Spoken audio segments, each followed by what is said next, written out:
ಎಲ್ಲರಿಗೂ ನಮಸ್ಕಾರ.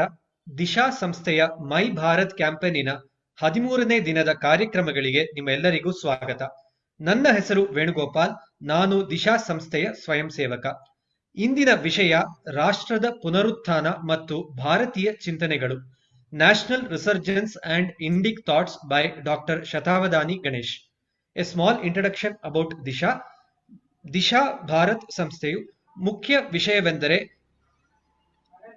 ನಿಮ್ಮನ್ನು ತಿಳಿದುಕೊಳ್ಳಿ, ನಿಮ್ಮ ದೇಶವನ್ನು ತಿಳಿದುಕೊಳ್ಳಿ ಮತ್ತು ನಮ್ಮ ಸಂಸ್ಕೃತಿಯನ್ನು ತಿಳಿದುಕೊಳ್ಳಿ. ಚಟುವಟಿಕೆ ಆಧಾರಿತ ವ್ಯಕ್ತಿತ್ವ ವಿಕಸನ ಕಾರ್ಯಾಗಾರಗಳನ್ನು ಪ್ರೌಢಶಾಲಾ ಪಿಯುಸಿ ಮತ್ತು ಕಾಲೇಜು ವಿದ್ಯಾರ್ಥಿಗಳಿಗೆ ನಡೆಸಲಾಗುತ್ತದೆ. ಇಂದಿನ ಆಧುನಿಕ ಶಿಕ್ಷಣದ ಶಾಲೆಗಳು ಮತ್ತು ಕಾಲೇಜುಗಳ 3 Rs arithmetic, reading, writing the ಮೇಲೆ ಕೇಂದ್ರೀಕೃತವಾಗಿದೆ. ದಿಶಾ ಭಾರತ್ ಆಧುನಿಕ ಶಿಕ್ಷಣದ ಜೊತೆ ಮೌಲ್ಯಾಧಾರಿತ ಶಿಕ್ಷಣವನ್ನು, ಪ್ರಮುಖವಾಗಿ ವಿವೇಕ ವಿಕಾಸ ಎಂಬ ಪ್ರೌಢಶಾಲಾ ಪಿಯುಸಿ ವಿದ್ಯಾರ್ಥಿಗಳು ಮತ್ತು ಶಿಕ್ಷಕರಿಗೆ ವ್ಯಕ್ತಿತ್ವ ವಿಕಸನದ ಕಾರ್ಯಾಗಾರಗಳನ್ನು ನಡೆಸುತ್ತಿದೆ. ಕಾಲೇಜ್ ಮತ್ತು ಶಾಲಾ ಶಿಕ್ಷಕರ ಪುಷ್ಣೀಕರಣ ಕಾರ್ಯಕ್ರಮಗಳನ್ನು ಪ್ರೇರಣಾ ಶಿಕ್ಷಕನಿಂದ ಗುರುವಿನತ್ತ ಪಯಣ ಎಂಬ ಜರ್ನಿ ಫ್ರಮ್ ಟೀಚರ್ ಟು ಗುರು ಎಂಬ ಹೆಸರಿನಿಂದ ನಡೆಸಲಾಗುತ್ತಿದೆ. ಒಬ್ಬ ಶಿಕ್ಷಕ ಬೆಳವಣಿಗೆಗೆ ಕಾಲೇಜ್ ಉಪನ್ಯಾಸಕನಿಂದ ವಿಭಾಗದ ಮುಖ್ಯಸ್ಥರಾಗಿ ಮತ್ತು ಉಪಕುಲಪತಿಗಳಾಗಿ ಮಟ್ಟಕ್ಕೆ ಮಾತ್ರವಲ್ಲದೆ, ನೈಜ ಶಿಕ್ಷಕರು ವಿದ್ಯಾರ್ಥಿಗಳ ಮನಸ್ಸಿನಿಂದ ಕತ್ತಲೆಯನ್ನು ಹೋಗಿಸಲು ಮತ್ತು ಅವರನ್ನು ನಿಜವಾದ ಜ್ಞಾನದ ಕಡೆಗೆ ಕೊಂಡೊಯ್ಯಲು ಸಾಧ್ಯವಾದ ಮಾತ್ರ ಬೆಳವಣಿಗೆ ನಿಜವಾಗಿಯೂ ಸಾಧ್ಯ. ದಿಶಾ ಭಾರತ್ ಇತರ ಕಾರ್ಯಕ್ರಮಗಳೆಂದರೆ ವಿದ್ಯಾರ್ಥಿಗಳಿಗೆ ಇಂಟರ್ನ್ಶಿಪ್, NSS ಕಾರ್ಯಕ್ರಮಗಳು, ಮೌಲ್ಯಾಧಾರಿತ ಕೌಶಲ್ಯ ಕಾರ್ಯಕ್ರಮಗಳು, ಸ್ವಾಮಿ ವಿವೇಕಾನಂದ ಜಯಂತಿ ಮುಂತಾದವು. ಸಾಂಕ್ರಾಮಿಕ ರೋಗದ ಕಾರಣಗಳಿಂದ ಈಗ ದಿಶಾ ಭಾರತ್ ಆನ್ಲೈನ್ ಮೂಲಕ ವಿದ್ಯಾರ್ಥಿಗಳ ಮತ್ತು ಶಿಕ್ಷಕರಿಗೆ ಇದೇ ರೀತಿಯ ವ್ಯಕ್ತಿತ್ವ ವಿಕಸದ ಕಾರ್ಯಕ್ರಮಗಳನ್ನು ನಡೆಸುತ್ತದೆ. ಸಾಮಾಜಿಕ ಮಾಧ್ಯಮದ ಶಕ್ತಿಯನ್ನು ಬಳಸಿ ವಿಶೇಷ ಕಾರ್ಯಕ್ರಮಗಳನ್ನು ರಾಷ್ಟ್ರೀಯ ಮಹತ್ವದ ದಿನಗಳಲ್ಲಿ ಫೇಸ್ಬುಕ್ ಲೈವ್ ಅಲ್ಲಿ ನಡೆಸಲಾಗುತ್ತದೆ. Now I call upon Saraswati ji to introduce our esteemed speaker of the day. Saraswati ji is a MA in Sanskrit and she has worked as a Samskrita teacher in Jindal Public School for the last 25 years. She is also a volunteer counselor and with Disha Bharat. Over to you, Saraswati ji. ಧನ್ಯವಾದಗಳು Venugopal G. ಎಲ್ಲರಿಗೂ ನಮಸ್ಕಾರ. ಆಹಾ, ಎಂಥ ಸುದಿನ, ಈ ಶುಭ ದಿನ. ಇಂದು ಪ್ರಾತಸ್ಮರಣೀಯರಾದ ಗುರುವರಿಯರನ್ನು ಹೃತ್ಪೂರ್ವಕವಾಗಿ ವಿನಯದಿಂದ ನಮಿಸುವೆ. ನಮ್ಮ ಹೆಮ್ಮೆಯ ಭಾರತ ದೇಶದ 75ನೇ ವರ್ಷದ ಅಮೃತೋತ್ಸವದ ಸ್ವಾತಂತ್ರ್ಯೋತ್ಸವದ ಪ್ರಯುಕ್ತ ನಮ್ಮ ದಿಶಾ ಭಾರತ್ನ ಹೆಮ್ಮೆಯ ನನ್ನ ಭಾರತ ಉಪನ್ಯಾಸ ಸರಣಿಗೆ ನಾಡಿನ ಬಹುಶ್ರುತ ವಿದ್ವಾಂಸ, ಬಹುಭಾಷಾ ವಿದ್ವನ್ಮಣಿ, ವಿದ್ವತ್ ಲೋಕದ ವಿಸ್ಮಯ, ಸಾಕ್ಷಾತ್ ಪುರುಷ ಸರಸ್ವತಿ ಬಿರುದಾಂಕಿತ ಶ್ರೀಯುತ ಡಾಕ್ಟರ್ ಆರ್ ಗಣೇಶ್ ಅವರಿಗೆ ದಿಶಾ ಭಾರತ್ ಪರವಾಗಿ ಆತ್ಮೀಯ ಸ್ವಾಗತವನ್ನು ಬಯಸುವೆ. ತಮ್ಮ ಸ್ವಾಧ್ಯಾಯದಿಂದಲೇ ಸಾರಸ್ವತ ಲೋಕದ ಸಾಹಿತ್ಯ ಸಿರಿ ಸಂಪತ್ತಿನ ಸಂಪನ್ನರಾದ ಶ್ರೀಯುತರನ್ನ ಸ್ವಾಗತಿಸಿ ಅವರನ್ನು ಪರಿಚಯಿಸುವ ಭಾಗ್ಯವೇ ನನ್ನ ಸುಕೃತ. ಧನ್ಯೋಸ್ಮಿ. ಶ್ರೀಯುತರು ನಮ್ಮ ಈ ದಿಶಾ ಭಾರತ್ನ ಕಾರ್ಯಕ್ರಮಕ್ಕೆ ಒಪ್ಪಿ ಬಂದಿರುವುದಕ್ಕಾಗಿ ಮೊದಲು ನನ್ನ ಹೃತ್ಪೂರ್ವಕ ಧನ್ಯವಾದಗಳನ್ನ ಅರ್ಪಿಸುವೆ. ಶ್ರೀಯುತ ಆರ್ ಗಣೇಶರನ್ನು ಪರಿಚಯಿಸುವುದೆಂದರೆ ಸಾಕ್ಷಾತ್ ದೇವಾದಿದೇವ ಶ್ರೀ ಗಣೇಶನನ್ನು ಪರಿಚಯಿಸಿದಂತೆಯೇ ಸರಿ. ಸಾಗರೋಪಮವಾದ ಅವರ ಸಾಧನೆಗಳನ್ನು ಅಂಜಲಿಯಷ್ಟು ಹಿಡಿದು ಅರ್ಪಿಸುವ ಕಾರ್ಯವನ್ನು ನಾನು ಮಾಡುತ್ತಿದ್ದೇನೆ. ಇಂಜಿನಿಯರಿಂಗ್ ನಿಂದ ಹಿಡಿದು ತತ್ವಶಾಸ್ತ್ರದವರೆಗೆ ಅನೇಕ ವಿಷಯಗಳಲ್ಲಿ ಪರಿಣತಿ ಸಾಧಿಸಿರುವ ಶ್ರೀಯುತರು ಪ್ರಸ್ತುತ ಸಾಹಿತ್ಯ ಲೋಕದಲ್ಲಿ ಪ್ರತಿಭಾಪೂರ್ಣವಾಗಿ ತಮ್ಮ ಅನುಪಮ ಸೇವೆಯನ್ನು ಸಲ್ಲಿಸುತ್ತಾ ಬಂದಿದ್ದಾರೆ. ವಿಜ್ಞಾನ ವಿಷಯದಲ್ಲಿ PhD ಪಡೆದು ವೃತ್ತಿಯಿಂದ ಅಧ್ಯಾಪನ ಮಾಡುತ್ತಿದ್ದ ಇವರು ಅವಕಾಶ ದೊರೆತಾಗ ತಮ್ಮ ಪೂರ್ಣ ಗಮನವನ್ನ ಪ್ರಾಚೀನ ಅವಧಾನದ ಕಲೆಯತ್ತ ನೀಡಿ ಆಮೂಲಾಗ್ರವಾಗಿ ಅದನ್ನು ಅರಗಿಸಿಕೊಂಡು ಸಂಸ್ಕೃತ, ಕನ್ನಡ, ತಮಿಳು, ತೆಲುಗು ಭಾಷೆಗಳಲ್ಲಿ ಅವಧಾನವನ್ನು ಪ್ರಸ್ತುತಪಡಿಸುತ್ತಿರುವ ಏಕೈಕ ಭಾರತೀಯ ವಿದ್ವಾಂಸರಿವರು. ಕನ್ನಡದಲ್ಲಿ ಅವಧಾನ ಕಲೆಯನ್ನು ಪುನರುಜ್ಜೀವನಗೊಳಿಸಿದ ಕೀರ್ತಿ ಇವರದು. ಒಟ್ಟು 1300ಕ್ಕೂ ಹೆಚ್ಚು ಅವಧಾನಗಳನ್ನು ವಿವಿಧ ಭಾಷೆಗಳಲ್ಲಿ ಮಾಡಿರುವ ಇವರು ಪ್ರದರ್ಶನದಲ್ಲಿ ಕಾವ್ಯದ ವಿಸ್ತೃತ ಸಂಯೋಜನೆ ಎಂದರೆ ಆಶುಕವಿತ್ವ, ಹಾಗೆಯೇ ಚಿತ್ರಕಾವ್ಯಕ್ಕೂ ಬಹಳ ಹೆಸರುವಾಸಿ. ಒಮ್ಮೆ 24 ಗಂಟೆಗಳ ಕಾಲ ನಿರಂತರವಾಗಿ ಕವನ ರಚಿಸುವ ಮೂಲಕ ದಾಖಲೆ ಕೂಡ ನಿರ್ಮಿಸಿರುವ ಯಶಸ್ಸು ಇವರದು. ಶ್ರೀಯುತ ಗಣೇಶ್ ರವರು ಕಾವ್ಯ ಮೀಮಾಂಸೆ, ಛಂದಶಾಸ್ತ್ರ, ವೇದಾಂತ, ಉಪನಿಷತ್, ಧರ್ಮಶಾಸ್ತ್ರ, ಇತಿಹಾಸ, ಸಂಸ್ಕೃತಿ, ಕಲೆ, ಭಾರತೀಯ ತತ್ವಶಾಸ್ತ್ರ, ವ್ಯಾಕರಣ, ಅಲಂಕಾರ ಶಾಸ್ತ್ರ ಹೀಗೆ ಹಲವಾರು ಶಾಸ್ತ್ರಗಳಲ್ಲಿ ಪಾಂಡಿತ್ಯ ಹೊಂದಿರುವುದಲ್ಲದೆ ಲಲಿತ ಕಲೆಗಳಾದ ಸಂಗೀತ, ನೃತ್ಯ, ಚಿತ್ರಕಲೆ ಮೊದಲಾದವುಗಳಲ್ಲಿ ಅಪರಿಮಿತ ಪ್ರಾವೀಣ್ಯತೆಯನ್ನು ಸಾಧಿಸಿದ್ದಾರೆ. ಭಾರತೀಯ ಭಾಷೆಗಳಾದ ಕನ್ನಡ, ಸಂಸ್ಕೃತ, ತಮಿಳು, ತೆಲುಗು, ಹಿಂದಿ, ಪಾಳಿ, ಶೌರಸೇನಿ, ಮರಾಠಿ, ಬಂಗಾಲಿ ಮುಂತಾದವುಗಳಲ್ಲದೆ ವಿದೇಶಿಯ ಭಾಷೆಗಳಾದ ಇಂಗ್ಲಿಷ್, ಗ್ರೀಕ್, ಲ್ಯಾಟಿನ್, ಇಟಾಲಿಯನ್ ಮೊದಲಾದ 18 ಭಾಷೆಗಳಲ್ಲಿ ಅಪಾರ ಪರಿಣಿತಿಯನ್ನ ಹೊಂದಿರುವವರಾಗಿದ್ದಾರೆ. ಪ್ರಸ್ತುತ ಭಾರತದ ಅಗ್ರಗಣ್ಯ ಸಂಸ್ಕೃತ ಕವಿಗಳು ಹಾಗೂ ವಿದ್ವಾಂಸರಾದ ಇವರು ಭಾರತ ಹಾಗೂ ಭಾರತೀಯ ಸಾಂಸ್ಕೃತಿಕ ಪರಂಪರೆಗೆ ಸಂಬಂಧಿಸಿದ ವಿವಿಧ ವಿಷಯಗಳ ಕುರಿತು ಬರೆಯುವುದಲ್ಲದೆ ಉಪನ್ಯಾಸಗಳನ್ನು ನೀಡುತ್ತಿರುತ್ತಾರೆ. ಕನ್ನಡದಲ್ಲಿ 20ಕ್ಕೂ ಹೆಚ್ಚು, ಸಂಸ್ಕೃತದಲ್ಲಿ 15ಕ್ಕೂ ಹೆಚ್ಚಿನ ಪುಸ್ತಕಗಳನ್ನು ರಚಿಸಿರುವುದಲ್ಲದೆ ಅನುವಾದ ಕೃತಿಗಳನ್ನು ಕೂಡ ಹೊರತಂದಿದ್ದಾರೆ. ಇವರ ಹಲವು ಕೃತಿಗಳು ಭಾರತೀಯ ಹಲವು ಭಾಷೆಗಳಿಗೆ ಹಾಗೂ ಇಂಗ್ಲಿಷ್ಗೆ ಕೂಡ ಅನುವಾದಗೊಂಡಿದೆ. ಇನ್ನು ಇವರ ಪ್ರಶಸ್ತಿ ಮಾಲೆಯ ಬಗ್ಗೆ ಹೇಳುತ್ತಾ ಹೋದರೆ ಅಂತ್ಯವಿಲ್ಲದ್ದು. ಪ್ರಧಾನವಾಗಿ ಇವರು ಸಂಸ್ಕೃತ ಭಾಷೆಗೆ ನೀಡಿದ ಕೊಡುಗೆಗಾಗಿ ಬಾದರಾಯಣ ವ್ಯಾಸ ಪುರಸ್ಕಾರ ಭಾರತದ ರಾಷ್ಟ್ರಪತಿಗಳಿಂದ ಮಾನ್ಯವಾಗಿದೆ. ಹಂಪಿ ಕನ್ನಡ ವಿಶ್ವವಿದ್ಯಾಲಯದ ಡಿಲಿಟ್ ಪದವಿಗೂ ಪುರಸ್ಕೃತರಾಗಿದ್ದಾರೆ. ಕೃತಿಯ ಭುವನ ಭಾಗ್ಯದಿಂದ ಮಕ್ಕು ಎಂಬ ನೇಮಿಚಂದ್ರನ ಕವಿ ನುಡಿಯಂತೆ ಭುವನದ ಭಾಗ್ಯವಾಗಿ ಇಂದು ಇವರು ನಮ್ಮೊಂದಿಗೆ ಅಲ್ಲ ನಾವು ಇವರೊಂದಿಗೆ ಇದ್ದೇವೆ.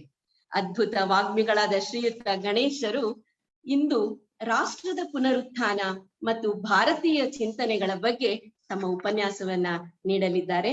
ಇವರನ್ನ ಮತ್ತೊಮ್ಮೆ ಸ್ವಾಗತಿಸುತ್ತಾ ನಮಿಸುತ್ತಾ ವೇದಿಕೆಗೆ ಆಹ್ವಾನಿಸುವೆ. ನಮಸ್ಕಾರ. ಗಣೇಶ್ ರವರಿಗೆ ನಮಸ್ಕಾರ.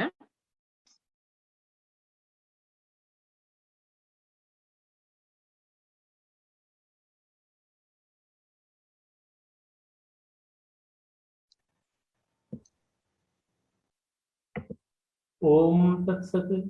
ಉತ್ತರಂ ಯತ್ ಸಮುದ್ರಸ್ಯ ಹಿಮಾದ್ರೇಶ್ಚೈವ ದಕ್ಷಿಣಂ ವರ್ಷಂ ತದ್ಭಾರತಂ ನಾಮ ಭಾರತೀ ಯತ್ರ ಸಂತತಿ.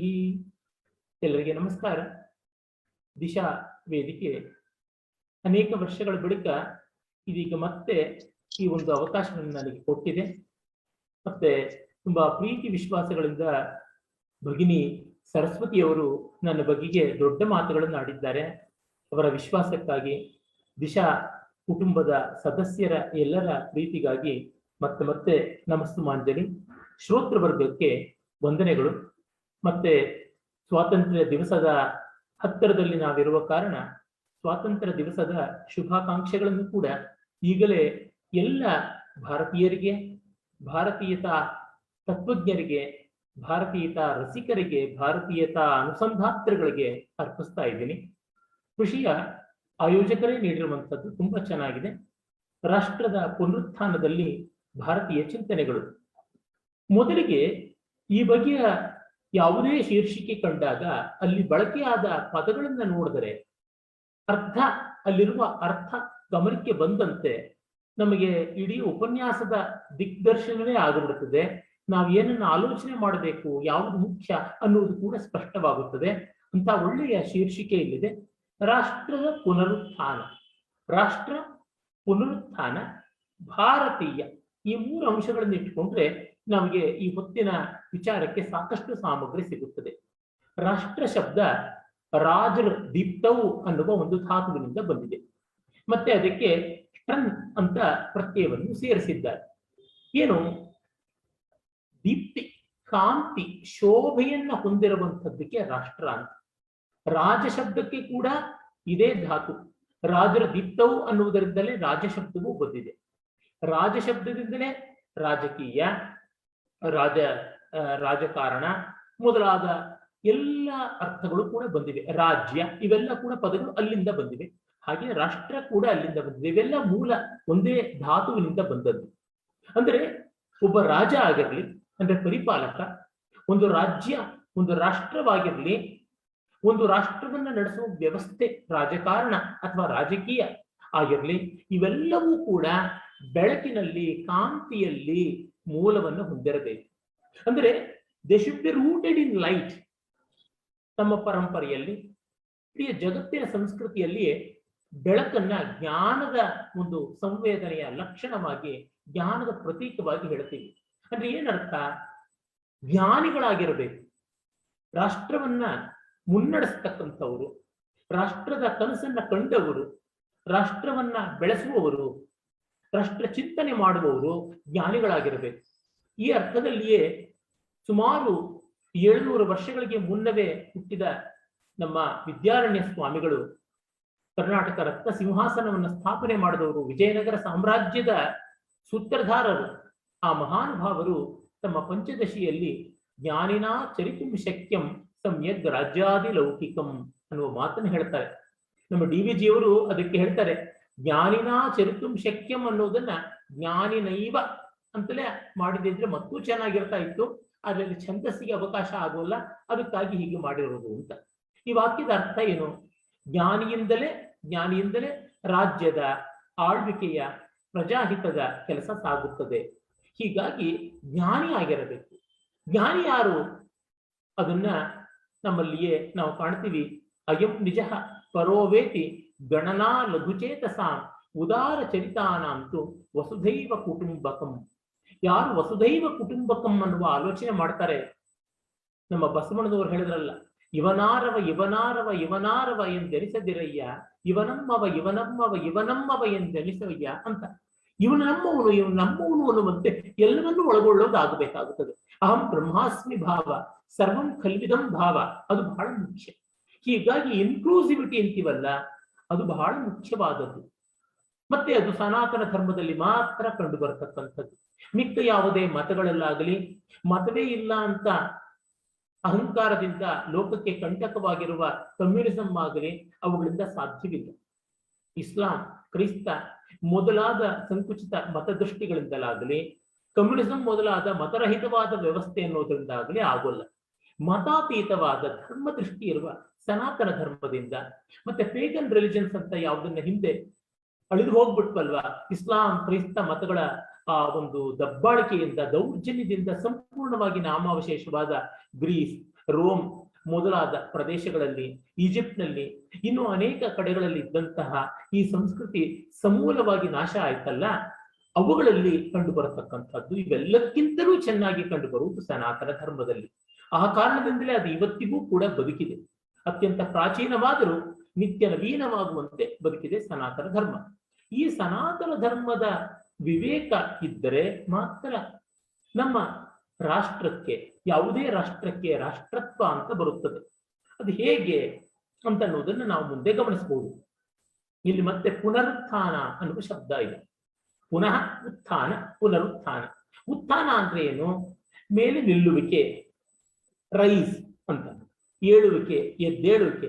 ಅದು ಮತ್ತೆ ಪುನರುತ್ಥಾನ ಅಂದ್ರೆ ಏನರ್ಥ? ಈಗಾಗಲೇ ಉತ್ಥಾನ ಆಗಿತ್ತು, ಅದು ಹೇಗೋ ಮತ್ತೆ ಲುಪ್ತವಾಯಿತು, ಈಗ ಅದನ್ನು ಮತ್ತೆ ಮರುಕಳಿಸಿ ಕೊಡಬೇಕು. There was a great rise earlier itself and yet we lost it and so we have to bring it back. ನಾವು ಮತ್ತೆ ಅದನ್ನು ತಂದು ಕೊಡಬೇಕು. ಅಂದ್ರೆ ಪುನರುತ್ಥಾನ ಮಾಡಬೇಕು ಅಂದ್ರೆ, ಉತ್ಥಾನ ಮೊದಲಾಗಿತ್ತಲ್ವ, ಇತಿಹಾಸದಲ್ಲಿ ಯಾವಾಗ ಉತ್ಥಾನ ಆಗಿತ್ತು? ಯಾವಾಗ ಸನಾತನ ಧರ್ಮ ಉಚ್ಛ್ರಾಯದಲ್ಲಿತ್ತೋ ಆಗ ಈ ಭಾರತದ ರಾಷ್ಟ್ರದ ಅಭ್ಯುದಯವೂ ಆಗಿತ್ತು, ಉತ್ಥಾನವೂ ಆಗಿತ್ತು ಅಂತ ಗೊತ್ತಾಗುತ್ತದೆ. ಅದು ಹೇಗೆ ನೋಡಿ, ಒಂದು ಅತ್ಯುತ್ತಮವಾದ ಉದಾಹರಣೆ ಕೊಡಬೇಕು ಅಂದ್ರೆ, ಗುಪ್ತರ ಕಾಲದ ಸ್ವರ್ಣಯುಗ ಅಂತ ಪ್ರಸಿದ್ಧವಾದ ಆ ಕಾಲವನ್ನು ನೋಡಬೇಕು. ಆ ಸ್ವರ್ಣಯುಗದಲ್ಲಿ ಸರ್ವಾಂಗೀಣವಾದ ಒಂದು ಪ್ರಗತಿಯನ್ನ, ಸರ್ವಾಂಗೀಣವಾದ ವಿಕಾಸವನ್ನ, ಸರ್ವಾಂಗೀಣವಾದ ಅಭ್ಯುದಯವನ್ನ ಭಾರತ ಕಂಡುಕೊಳ್ಳುತ್ತೆ. ಅಂಥದ್ದನ್ನ ಮತ್ತೆ ಮಾಡಬೇಕಾಗಿದೆ. ಅದನ್ನೇ ಅಲ್ಲ ಅಂಥದ್ದನ್ನ. ಯಾಕೆಂದ್ರೆ ಆ ಕಾಲಕ್ಕೆ ಮತ್ತೆ ನಮ್ಮನ್ನ ನಾವು ತೆಗೆದುಕೊಂಡು ಹೋಗೋಕ್ಕಾಗಲ್ಲ. We can't set the clock back or forward. ಅದು ಹೇಗೆ ನಡೆಯುತ್ತೋ ಹಾಗೆ ನಡೆಯಬೇಕು. ಹಾಗಾಗಿ ಅಲ್ಲಿ ಏನು ನಡೆಯಿತು, ಅಂತ ಸಂದರ್ಭಗಳಲ್ಲಿ ಏನಾಯ್ತು, ಅದರ ಸಾರವನ್ನ ಇಂದು ಮತ್ತೆ ಮರುಕಳಿಸಿಕೊಳ್ಳೋದಕ್ಕೆ ಸಾಧ್ಯವಿದೆಯಾ? ಅಂದ್ರೆ ಕುವೆಂಪು ಅವ್ರು ಹೇಳ್ತಾರಲ್ಲ, ಪಂಜರದ ಪಳಮೆಯೊಳ್ ಪ್ರಾಣ ನವಪಕ್ಷಿಯಂ ಅಂತ. ಅದೇ ಪಂಜರದಲ್ಲಿ ಹೊಸ ಚೇತನವನ್ನ, ಹೊಸ ಜೀವವನ್ನ ತುಂಬುವಂತೆ ಹಳೆಯ ಪಂಜರದಲ್ಲಿ ಹೊಸ ಪಕ್ಷಿಯನ್ನ ಇಟ್ಟಂತೆ ಮಾಡಿಕೊಳ್ಳಬೇಕು ಅಂತ ಗೊತ್ತಾಗುತ್ತದೆ.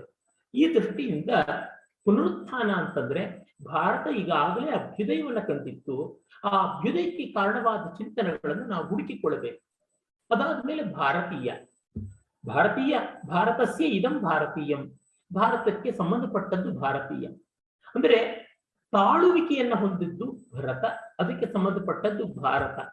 ಅಂದ್ರೆ ಎಲ್ಲವನ್ನ ತಾಳಬಲ್ಲದ್ದು. ಈ ತಾಳುವ ಶಕ್ತಿ ಯಾವುದಿದೆ, ದ ಪವರ್ ಟು ಸಸ್ಟೈನ್ ಅಂತ ಇಂಗ್ಲಿಷ್ ನಲ್ಲಿ ನಾವು ಏನು ಹೇಳ್ಬೋದು, ಅದು ಧರ್ಮಕ್ಕೆ ಸಂಬಂಧಪಟ್ಟಿದೆ. ಧರ್ಮ ಅಂದ್ರೆ ಮತ ಅಲ್ಲ, ರಿಲಿಜನ್ ಅಲ್ಲ. ಅದಕ್ಕಿಂತ ತುಂಬಾ ವಿಶಾಲವಾದ, ತುಂಬಾ ಉದಾರವಾದ, ತುಂಬಾ ವೈಜ್ಞಾನಿಕವಾದ, ತುಂಬಾ ವೈಶ್ವಿಕ ಯೂನಿವರ್ಸಲ್ ಆದ ಅಂಶ ಧರ್ಮ. ಹೀಗಾಗಿ ಧರ್ಮವನ್ನ ಯೂನಿವರ್ಸಲ್ ಸಸ್ಟೈನರ್ ಅಂತ ಕರೀಬಹುದು. ಯೂನಿವರ್ಸಲ್ ಸಸ್ಟೆನೆನ್ಸ್, ವೈಶ್ವಿಕವಾದ ಸ್ಥಿತಿ, ಧಾರಣ ಶಕ್ತಿ.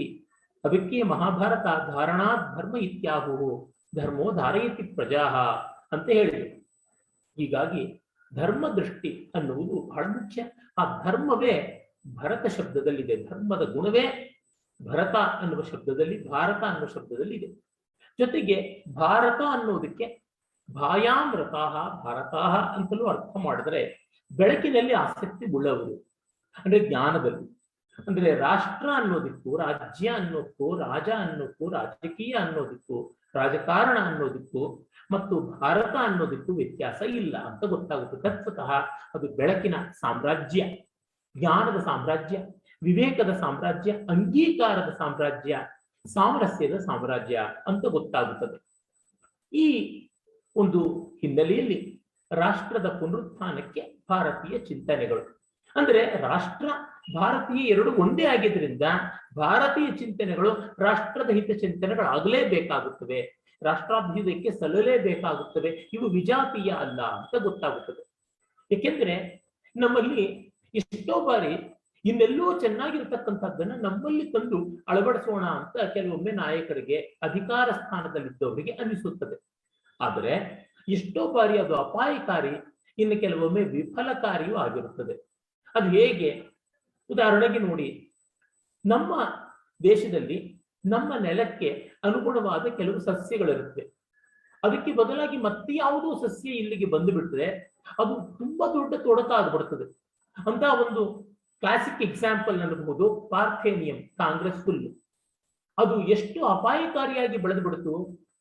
ಅದು 60ರ ದಶಕದ ಕೊನೆಯಲ್ಲಿ, ಎಂಡ್ ಆಫ್ 60s, 1968, 69 ಹಾಗೆ ನಮ್ಮ ದೇಶಕ್ಕೆ ಈ ವಿದೇಶಿಯ ಗೋಧಿಯ ಮೂಲಕವಾಗಿ ಬಂದದ್ದು. ಮತ್ತೆ ಇಡೀ ದೇಶ ನಮ್ಮ ಕಾಡುಗಳನ್ನು ಕೂಡ ಆಕ್ರಮಿಸಿಕೊಳ್ಳುತ್ತೆ. ಅದು ನಮಗೆ ಗೊತ್ತೇ ಇದೆ, ಎಷ್ಟು ತೊಂದರೆ ಮಾಡ್ತಿದೆ. ಅದರಿಂದ ಅಸ್ತಮಾ ಮೊದಲಾದ ರೋಗಗಳು ಕೂಡ ಎಷ್ಟು ಉಲ್ಬಣಿಸಿದೆ, ಅಲರ್ಜಿ ಇತ್ಯಾದಿ ಎಲ್ಲ ಹೇಗಾಗಿದೆ ಅನ್ನೋದೆಲ್ಲ ನಮಗೆ ಗೊತ್ತಿದೆ. ಅದಕ್ಕೂ ಹಿಂದೆ, ಅದಕ್ಕಿಂತ 50 ವರ್ಷ ಹಿಂದೆ ನೋಡಿದ್ರೆ 1920ರ ಆಸುಪಾಸಿನಲ್ಲಿ ಒಂದು ಮುಳ್ಳು ನಮ್ಮ ದೇಶಕ್ಕೆ ಬಂತು. ಮಿರ್ಜಾ ಅಂತ ಕರೀತಾರೆ ಆ ಮುಳ್ಳನ್ನು, ಮಿರ್ಜಾ ಮುಳ್ಳು ಅಂತ. ಹಾಗೆ ಪ್ಲಾಂಟಾನಾ ಅನ್ನುವ ಒಂದು ಪದ. ಇವುಗಳೆಲ್ಲ ಬಂದು ನಮ್ಮ ನೆಲಕ್ಕೆ ಆಗದ ರೀತಿಯಲ್ಲಿ ಬಂದದ್ರಿಂದ ಅವು ತುಂಬಾ ತೊಂದರೆಯನ್ನು ಉಂಟು ಮಾಡುತ್ತೆ. ಇದೇ ರೀತಿ ಕೆಲವೊಂದು ಪ್ರಾಣಿಗಳು ಆಗುತ್ತವೆ. ಕೌಟಿಲ್ಯ ಅರ್ಥಶಾಸ್ತ್ರದಲ್ಲಿ ಸುಮಾರು 2400 ವರ್ಷಗಳ ಹಿಂದೆಯೇ ಬರೀತಾನೆ, ನಮ್ಮ ನೆಲಕ್ಕೆ, ನಮ್ಮ ಜಲಕ್ಕೆ, ನಮ್ಮ ಈ ವಾತಾವರಣಕ್ಕೆ ವಿರೋಧಿಯಾಗುವ ಸಸ್ಯವೋ ಪ್ರಾಣಿಯೋ, ಪ್ರಾಣಿ ಉತ್ಪನ್ನವೋ ಸಸ್ಯೋತ್ಪನ್ನವೋ ನಮ್ಮ ದೇಶದ ಎಲ್ಲೆ ಒಳಗೆ ಬಂದಿದೆ ಅಂತ ಗೊತ್ತಾದರೆ ಅದನ್ನ ಗಡಿಯಲ್ಲಿಯೇ ನೀವು ತಿರಸ್ಕರಿಸಬೇಕು, ಅದನ್ನ ಅಲ್ಲಿಂದಲೇ ದೂರ ಮಾಡಬೇಕು. ಏನಾದರೂ ಅದು ಸಮುದ್ರದ ಅಥವಾ ನದಿಗಳ ತೀರಗಳಿಗೆ ಬಂದಿದೆ, ಬಂದರುಗಳಿಗೆ ಬಂದಿದೆ, ಪೋರ್ಟ್ ಅಲ್ಲಿ ಲ್ಯಾಂಡ್ ಆಗಿದೆ ಅಂತಂದ್ರೆ ಅಲ್ಲಿಂದಲೇ ಪರೀಕ್ಷೆ ಮಾಡಿ ಕಳಿಸಬೇಕು ಅನ್ನೋ ಮಾತನ್ನು ಹೇಳ್ತಾನೆ. ಅಂದ್ರೆ ಇದು ವಸ್ತುಗಳಿಗೆ ಸಂಬಂಧಪಟ್ಟಂತಾದ್ರೆ ವಿಚಾರಕ್ಕೆ ಸಂಬಂಧಪಟ್ಟಂತೆ ಮತ್ತೂ ಅನರ್ಥ. ಯಾಕೆಂದ್ರೆ ಕೌಟಿಲ್ಯನೇ ಹೇಳ್ತಾನೆ ಅರ್ಥಶಾಸ್ತ್ರದಲ್ಲಿ, ಒಬ್ಬ ವ್ಯಕ್ತಿಯನ್ನ ಒಂದು ಕತ್ತಿ ಕೊಂದಿತ್ತು, ಒಂದು 8-10 ಜನರನ್ನ ಒಂದು ಬೆಂಕಿ ಕೊಂದಿತ್ತು, ಒಂದು ಕೆರೆಗೆ, ಒಂದು ಬಾವಿಗೆ, ಒಂದು ತೊರೆಗೆ ವಿಷ ಬಿದ್ದರೆ ಊರನ್ನೇ ಕೊಂದಿತ್ತು. ಆದರೆ ಕೆಟ್ಟ ಚಿಂತನೆ ಒಂದು ತಲೆಮಾರನ್ನೇ, ಒಂದು ಸಂಸ್ಕೃತಿಯನ್ನೇ ನಿರ್ಮೂಲನ ಮಾಡಿಬಿಡುತ್ತದೆ ಅಂತ. ಈ ಕಾರಣದಿಂದ ಈ ಆಲೋಚನೆಗಳು, ವಿಚಾರಗಳು ದುರ್ವಿಚಾರಗಳಾಗಿ ಪರಿಣಮಿಸಿಬಿಟ್ರೆ ಅವನ್ನು ನಾವು ಎಂದಿಗೂ ಕೂಡ ಬಳಸಿಕೊಳ್ಳಬಾರದು. ಉದಾಹರಣೆಗೆ ಕಮ್ಯುನಿಸಂ ಆ ರೀತಿಯಾಗಿ ನಮ್ಮ ದೇಶಕ್ಕೆ ಅತಂತ್ರವಾದ ರೀತಿಯಲ್ಲಿ ಬಂತು. ಇಸ್ಲಾಂ ಮತೀಯವಾದ, ಕ್ರೈಸ್ತ ಮತೀಯವಾದ, ಅದು ಕೂಡ ಅದೇ ರೀತಿಯಲ್ಲೇ ಆಯ್ತು. ಅವುಗಳು ಎಷ್ಟು ತೊಂದರೆಯನ್ನು ಉಂಟು ಮಾಡಿದ್ವು ದೇಶಾಭ್ಯುದಯದ ಸನ್ನಿವೇಶದಲ್ಲಿ ಅನ್ನೋದನ್ನ ನೀವು ಕಂಡಿದ್ದೀರಾ, ಕಾಣ್ತಾ ಇದ್ದೀರಾ. ನೋಡಿ, ನೆಹರು ಅವರು ಹೇಗೆ ಆ ಸೋಷಿಯಲಿಸಂ ಅನ್ನೋದನ್ನ ತಂದು ಲೈಸೆನ್ಸ್ ಪರ್ಮಿಟ್ ರಾಜ್ ಅನ್ನೋ ರೀತಿ ಇಂದಿರಾ ಗಾಂಧಿ ಕಾಲದಲ್ಲಿ ಆಗುವಂತೆ ಪರಿಣಮಿಸಿದ್ರಿಂದ ಎಷ್ಟು ಪ್ರಗತಿ ಕುಂಠಿತವಾಯಿತು. ಅದನ್ನ ಆಮೇಲೆ ಪಿ ವಿ ನರಸಿಂಹರಾಯರ ಕಾಲದಲ್ಲಿ ಲಿಬರಲೈಸೇಷನ್ ಅನ್ನೋ ದೃಷ್ಟಿಯಿಂದ ಅದಕ್ಕೊಂದು ತಿದ್ದುಪಡಿ ಆಯಿತು. ಆದರೆ ಆ ತಿದ್ದುಪಡಿಯಲ್ಲಿ ಕೂಡ ಈ ಮಲ್ಟಿನ್ಯಾಷನಲ್ ಕಂಪನಿಗಳು ವೈಶ್ವಿಕವಾದ ಜಾಗತಿಕ ಸ್ತರದಲ್ಲಿ ಬಂದು ಅದೊಂದು ರೀತಿ ಮತ್ತೊಂದು ಬಗ್ಗೆ ಈಸ್ಟ್ ಇಂಡಿಯಾ ಕಂಪನಿಯ ಅವತಾರವೇ ಆಗಿಬಿಡ್ತಾ ಇದೆ ಅಂತ ಗೊತ್ತಾಗುತ್ತದೆ. ಅಂದ್ರೆ ಈ ರಾಜಕೀಯ ಕ್ಷೇತ್ರವನ್ನ ಪೂರ್ತಿ ವಾಣಿಜ್ಯ ವ್ಯವಹಾರ ನಿಯಂತ್ರಣ ಮಾಡ್ತಾ, ಯಾವುದನ್ನ ವೆಲ್ಫೇರ್ ಸ್ಟೇಟ್ ಅಂತೀವಿ, ಆ ವೆಲ್ಫೇರ್ ಸ್ಟೇಟ್ ಆಗಬೇಕಾದದ್ದನ್ನ ಪ್ರಾಫಿಟ್ ಓರಿಯೆಂಟೆಡ್, ಪ್ರಾಫಿಟ್ ಮೋಟಿವ್ ವ್ಯವಸ್ಥೆಗಳು, ಅಂದರೆ ಲಾಭೈಕ ದೃಷ್ಟಿಯ ವ್ಯವಸ್ಥೆಗಳು ನಿಯಂತ್ರಣ ಮಾಡುವಂತೆ ಆದರೆ ಎಷ್ಟು ದೊಡ್ಡ ಅಪಾಯ, ಇವನ್ನೆಲ್ಲ ನಾವು ಗಮನಿಸಿಕೊಳ್ಳಬೇಕಾಗುತ್ತದೆ. ಅದಕ್ಕೆ ಕೌಟಿಲ್ಯ ಹೇಳುವ ದುರ್ವಿಚಾರಗಳು, ನಮ್ಮ ನೆಲಕ್ಕೆ ವಿರೋಧವಾದ ವಿಚಾರಗಳು ಇಲ್ಲಿ ಬಂದ್ರೆ ಬಹಳ ಕಷ್ಟವಾಗಿ ಬಿಡುತ್ತದೆ ಅಂತ. ನೋಡಿ, ಕಾರ್ಡ್ವೆಲ್ ಅನ್ನುವಂಥ ಒಬ್ಬ ಪಾದ್ರಿ ಪೂರ್ಣವಾಗಿ ದಕ್ಷಿಣ ಭಾರತದ ಭಾಷೆಗಳನ್ನ ತಿಳ್ಕೊಳ್ಳದೆ, ಸಂಸ್ಕೃತದ ಗಂಧಗಾಳಿಯೂ ಇಲ್ಲದೆ, ಒಂದಷ್ಟು ತಮಿಳನ್ನ ಕಲಿತು, ಒಂದಷ್ಟು ಅರೆಬರೆಯಾಗಿ ಮಲಯಾಳಂನ ಕಲಿತು, ತಾನು ಕಂಪ್ಯಾರಿಟಿವ್ ಲಿಂಗ್ವಿಸ್ಟಿಕ್ಸ್ ಆಫ್ ದ್ರವಿಡಿಯನ್ ಲ್ಯಾಂಗ್ವೇಜಸ್ ಅಂತ ಪುಸ್ತಕ ಬರೆದು ಆ ಮೂಲಕವಾಗಿ ಉತ್ತರ ದಕ್ಷಿಣ ಬೇರೆ ಅಂತ ನಮ್ಮ ದೇಶದಲ್ಲಿ ಒಂದು ಭೇದವನ್ನು ಹುಟ್ಟಿಹಾಕಿದ. ಹಾಗೆ ಭೇದವನ್ನು ಹುಟ್ಟಿಹಾಕಿ ತನ್ನ ಮತಾಂತರದ ಹುನ್ನಾರಕ್ಕೆ ಅದನ್ನು ದುಡಿಸಿಕೊಂಡ. ಅದು ಮುಂದೆ ಆರ್ಯನ್ ದ್ರವಿಡಿಯನ್ ಡಿವೈಡ್ ಅನ್ನೋದ್ರೊಳಗೆ ಪರಿಣಮಿಸಿತು. 18-19ನೇ ಶತಮಾನದಲ್ಲಿ ಆದ ಈ ಅನರ್ಥ ಇಷ್ಟು ಪಾಪಾಸ್ಕಳ್ಳಿಯಂತೆ ಬೆಳೆಯಿತು ಅಂತ ನಮಗೆ ಗೊತ್ತಿದೆ. ಅಂದ ಹಾಗೆ ಪಾಪಾಸ್ಕಳ್ಳಿ ಕೂಡ ವಿದೇಶದಿಂದ ಬಂದಂತ ಒಂದು ಕಳೆಯ. ಇವನ್ನೆಲ್ಲ ಕಂಡಾಗ ನಮಗೆ ಅಪಾಯ ಹೇಗಿದೆ ಅಂತ ಗೊತ್ತಾಗುತ್ತದೆ. ಆಮೇಲೆ ಕಮ್ಯುನಿಸಂ ಅದು ಎಷ್ಟು ಅನರ್ಥ ಮಾಡಿದೆ ಅಂತ ಅನ್ನೋದು ಗೊತ್ತಾಗುತ್ತದೆ. ಅದರಿಂದ JNU ಮೊದಲಾದಂಥವೆಲ್ಲ ಬಲಿತಿದ್ದು ಅದೇ ದೃಷ್ಟಿಯಿಂದ ದೇಶವನ್ನ ತುಂಡು ತುಂಡು ಮಾಡಬೇಕು ಅನ್ನೋ ತುಕಡೆ ಗ್ಯಾಂಗ್ ಹುಟ್ಟಿದ್ದೆಲ್ಲಿಂದ ಅಂತ ನಿಮಗೆ ಗೊತ್ತಿದೆ. ಕಾಶ್ಮೀರ ಪ್ರತ್ಯೇಕೀಕರಣ, ಈ ತರದ್ದೆಲ್ಲ ನೋಡದಂತೆ ಅಸ್ಸಾಂ ಅಲ್ಲಿ ಭಾರತೀಯರು, ಈ ಸನಾತನ ಧರ್ಮೀಯರು ಯಾರು ಹೋಗಬಾರದು ಅಂತ ಕೆಲವು ಕ್ರಿಶ್ಚಿಯನ್ ಫಾದರ್ಗಳು ಮಾಡಿದ ಹುನ್ನಾರದಿಂದ ನೆಹರು ಅದಕ್ಕೆ ಕೋಲೆ ಬಸವನ ತರ ತಲೆಯಲ್ಲಾಡಿಸಿದ್ದ ಎಷ್ಟು ಅನರ್ಥ ಆಯಿತು ಅಂತ ಅನ್ನೋದು ನಮಗೆ ಗೊತ್ತಿದೆ. ಕೇರಳದಲ್ಲಿ ಕೂಡ ಇದೇ ರೀತಿಯಾದ ಅಪಾಯವನ್ನು ನಾವು ಕಾಣ್ತೀವಿ. ಬಂಗಾಳ, ಕೇರಳ ಇವೆರಡರಲ್ಲಿ ಕಮ್ಯುನಿಸಂ ನೆಲೆ ನಿಂತು ಕಟ್ಟಕಡೆಗಾದದ್ದೇನು, ಇಸ್ಲಾಮಿಗೆ ಎಲ್ಲಿಲ್ಲದ ಪ್ರಾಶಸ್ತ್ಯ ಬಂದು ಅದರ ಅಸಹನೀಯ ಮನೋಧರ್ಮ ಏನಿದೆ, ಇಂಟಾಲರೆಂಟ್ ವೇ, ಅದು ಉಲ್ಬಣಿಸಿದ್ದು. ಆ ಮೂಲಕ ಮಿಕ್ಕೆಲ್ಲ ಮತೀಯರಿಗೆ, ಮಿಕ್ಕೆಲ್ಲ ಧರ್ಮೀಯರಿಗೆ ಎಷ್ಟು ಕಷ್ಟ ಆಗ್ತಿದೆ. ಇವೆಲ್ಲನ್ನೆಲ್ಲ ನೋಡಿದಾಗ ನಮಗೆ ಗೊತ್ತಾಗ್ತಾ ಇದೆ, ದುರ್ವಿಚಾರಗಳು ಈ ನೆಲಕ್ಕೆ ಒಗ್ಗದ, ದೇಶ ಹಿತಕ್ಕೆ ಧಕ್ಕೆ ತರತಕ್ಕಂಥವು ಬಂದ್ರೆ ಏನಾಗುತ್ತದೆ ಅಂತ. ಆದರೆ ಸನಾತನ ಧರ್ಮದ ಮೂಲ ತತ್ವಗಳು ಹಾಗಿಲ್ಲ. ಅವು ಆ ತರ ಅಲ್ಲವೇ ಅಲ್ಲ. ನಾನು ಅದೇ ಹೇಳಿದನಲ್ಲ, ಅಯಂ ನಿಜ ಪರೋವೇತಿ ಗಣನಾ ಲಘುಚೇತಸಾಂ ಉದಾರ ಚರಿತಾನಂತೂ ವಸುಧೈವ ಕುಟುಂಬಕಂ ಅನ್ನುವ ಮಾತು ಇಲ್ಲಿ ನಮಗೆ ಗೊತ್ತಾಗುತ್ತದೆ. ಉದಾರ ಚರಿತರಿಗೆ ವಿಶ್ವವೇ ಕುಟುಂಬ ಅಂತ ವೇದದಲ್ಲಿ ಇದಕ್ಕೂ ಮಿಗಿಲಾಗಿ ಹೇಳಿದೆ. ಮಹಾನಾರಾಯಣೋಪನಿಷತ್ತಿನಲ್ಲಿ ಬರುತ್ತದೆ, ಯಜುರ್ವೇದದ ಭಾಗ ಅದು, ಯಜುರ್ವೇದದ ಕಟ್ಟ ಕಡೆಯ ಭಾಗ.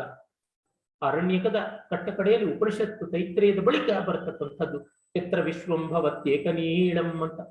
ಇಡೀ ಜಗತ್ತೇ ಒಂದು ಗೂಡಿನಂತೆ, ಒಂದು ಕುಟುಂಬಕ್ಕಿಂತ ಚಿಕ್ಕದು ಒಂದು ಗೂಡು. ಒಂದು ಪಕ್ಷಿಯ ಗೂಡು ಎಷ್ಟು ಅಂಗೈಯಲ್ಲಿ ಹಿಡಿಸುವಂತದ್ದಾಗಿರುತ್ತದೆ, ಅಷ್ಟು ಚಿಕ್ಕದಾಗಿ ವಿಶ್ವವೇ ಆಗುತ್ತದೆ. ವಸುದೈವ ಕುಟುಂಬಕಂ, ಜಗತ್ತೇ ಕುಟುಂಬ ಅನ್ನುವ ಹಂತದಿಂದ ವಿಶ್ವವೇ ಒಂದು ಪಕ್ಷಿಯ ಗೂಡು, ಹಕ್ಕಿಯ ಗೂಡು. ಅದಕ್ಕೂ ಮುಂದುವರೆದು ಸರ್ವಂ ಕಲ್ವಿದಂ ಬ್ರಹ್ಮ ಅಂತನ್ನುವ ಮಟ್ಟಕ್ಕೆ ಈ ವಿಶ್ವವೆಲ್ಲವೂ ಒಂದೇ ತತ್ವ, ಬ್ರಹ್ಮವಸ್ತು ಸಚ್ಚಿದಾನಂದ ಘನ. ಈ ತತ್ವವೇ ಸನಾತನ ಧರ್ಮಕ್ಕೆ, ಭಾರತದ ಪುನರುತ್ಥಾನಕ್ಕೆ ಬುನಾದಿ ಆಗಬೇಕಾದದ್ದು. ಇದು ನಮಗೆ ಬಹಳ ಮುಖ್ಯ. ಆತ್ಮೈಕ್ಯ, ಆತ್ಮೌಪಮ್ಯ, ತನ್ನಂತೆ ಪರರ ಬಗೆದುಡೆ ಕೈಲಾಸ ಭಿನ್ನಾಣವಕ್ಕು ಅನ್ನುವ ಮಾತಿದೆಯಲ್ಲ, ಇದನ್ನೇ ಭಗವದ್ಗೀತೆಯಲ್ಲಿ ಶ್ರೀಕೃಷ್ಣ ತುಂಬಾ ಚೆನ್ನಾಗಿ ಆತ್ಮೌಪಮ್ಯೇನ ಸರ್ವತ್ರ ಸಮಂ ಪಶ್ಯತಿ ಅರ್ಜುನ ಅಂತನ್ನುವ ಮಾತನ್ನು ಹೇಳ್ತಾನೆ. ಸುಖಂ ವಾ ಯದಿವಾ ದುಃಖಂ ಸಯೋಗಿ ಪರಮೋ ಮತಃ ಅಂತ ಹೇಳ್ತಾನೆ. ಆತ್ಮೌಪಮ್ಯೇನ, ತನ್ನಂತೆ ಸಕಲವನ್ನು ನೋಡಬೇಕು ಅಂತ. ಇದು ತನ್ನಂತೆ ಅಂತ ಮಾತ್ರವಲ್ಲದೆ ತಾನೇ ಅಂತ ನೋಡುವಂಥದ್ದು. ಸ್ವಾಮಿ ರಾಮತೀರ್ಥರು ತಮ್ಮ ಭಾಷಣಗಳ ಆರಂಭದಲ್ಲಿ my own self in the form of ladies and gentlemen ಅಂತ ಹೇಳ್ತಾ ಇದ್ದಾರೆ. ಹಾಗೆ ಇದನ್ನೇ ವಿದ್ಯಾ ವಿನಯ ಸಂಪನ್ನೆ ಬ್ರಾಹ್ಮಣೇ ಗವಿಹಸ್ತ್ರಿ ಶುರುಚೈವ ಶ್ವಪಾಕೆ ಚ ಪಂಡಿತಾ ಸಮದರ್ಶಿನಃ ಸರ್ವಭೂತಸ್ಥಮಾತ್ಮಾನಂ ಸರ್ವಭೂತಾನಿ ಚಾತ್ಮನಿ ಈಕ್ಷತೆ ಯೋಗಯುಕ್ತಾತ್ಮ ಸರ್ವತ್ರ ಸಮದರ್ಶನ. ತನ್ನಲ್ಲಿ ಎಲ್ಲವನ್ನ, ಎಲ್ಲರಲ್ಲಿ ತನ್ನನ್ನ ಕಾಣುವವನೇ ಸಮದರ್ಶನ. ಇದು ಮತ್ತೆ ಗೀತೆ ಮಾತು. ಅದನ್ನೇ ಅನಿರಾಕರಣಮಸ್ತು ಅನಿರಾಕರಣಂ ಮೇಸ್ತು ಅಂತ ಚಾಂದೋಗ್ಯೋಪನಿಷತ್ತು ಹೇಳುತ್ತದೆ. ನಾನು ಯಾರನ್ನೂ ನಿರಾಕರಿಸೋದು ಬೇಡ, ಯಾರೂ ನನ್ನನ್ನು ನಿರಾಕರಿಸದೇ ಇರಲಿ. Let me not be rejected by anyone and I shall not reject anyone. ಅದನ್ನೇ ಗೀತೆಯಲ್ಲಿ ಭಕ್ತಿಯೋಗದಲ್ಲಿ ಯಸ್ಮಾನ್ ನೋ ದ್ವಿಜತೆ ಲೋಕೋ ಲೋಕಾನ್ ನೋ ದ್ವಿಜತೆ ಚಯ ಹರ್ಷಾಮರ್ಷ ಭಯೋದ್ವೇಗೈರ್ ಮುಕ್ತೋ ಯಸ್ಸ ಚ ಮೇ ಪ್ರಿಯ. ಯಾರಿಂದ ಜಗತ್ತಿಗೆ ಭಯವಿಲ್ಲವೋ, ಜಗತ್ತಿನಿಂದ ಯಾರಿಗೆ ಭಯವಿಲ್ಲವೋ ಅಂಥವನೇ ಭಕ್ತ, ಅಂಥವನೇ ಯುಕ್ತ ಅಂತ. ಈ ತತ್ವ ಇದು ಬಹಳ ಮುಖ್ಯ ಬೇಕು. ಯಾಕೆಂದ್ರೆ ಲಿವ್ ಅಂಡ್ ಲೆಟ್ ಲಿವ್ ಅಂತೀವಲ್ಲ, ಅದರ ಅತ್ಯುತ್ತಮವಾದ ರೂಪ ಇಲ್ಲಿದೆ.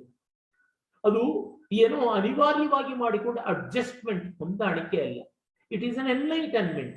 ಈ ದೃಷ್ಟಿಯಿಂದ ಭಾರತೀಯ ಚಿಂತನೆ ಈ ಅಂಶದಲ್ಲಿ ಕಂಡುಬರುವುದು. ಅದಕ್ಕಾಗಿ ಆತ್ಮೌಪಮ್ಯ, ಆತ್ಮೈಕ್ಯ, ಸಚ್ಚಿದಾನಂದ ಘನ, ಇದನ್ನ ಮೊದಲಿಗೆ ಭಾವಿಸಿಕೊಳ್ಳಬೇಕು. ಇದು ಇಲ್ಲದೆ ಇದ್ದರೆ ಮಿಕ್ಕ ಯಾವುದೂ ಸರಿಯಾಗಿ ಆಗುವುದಿಲ್ಲ.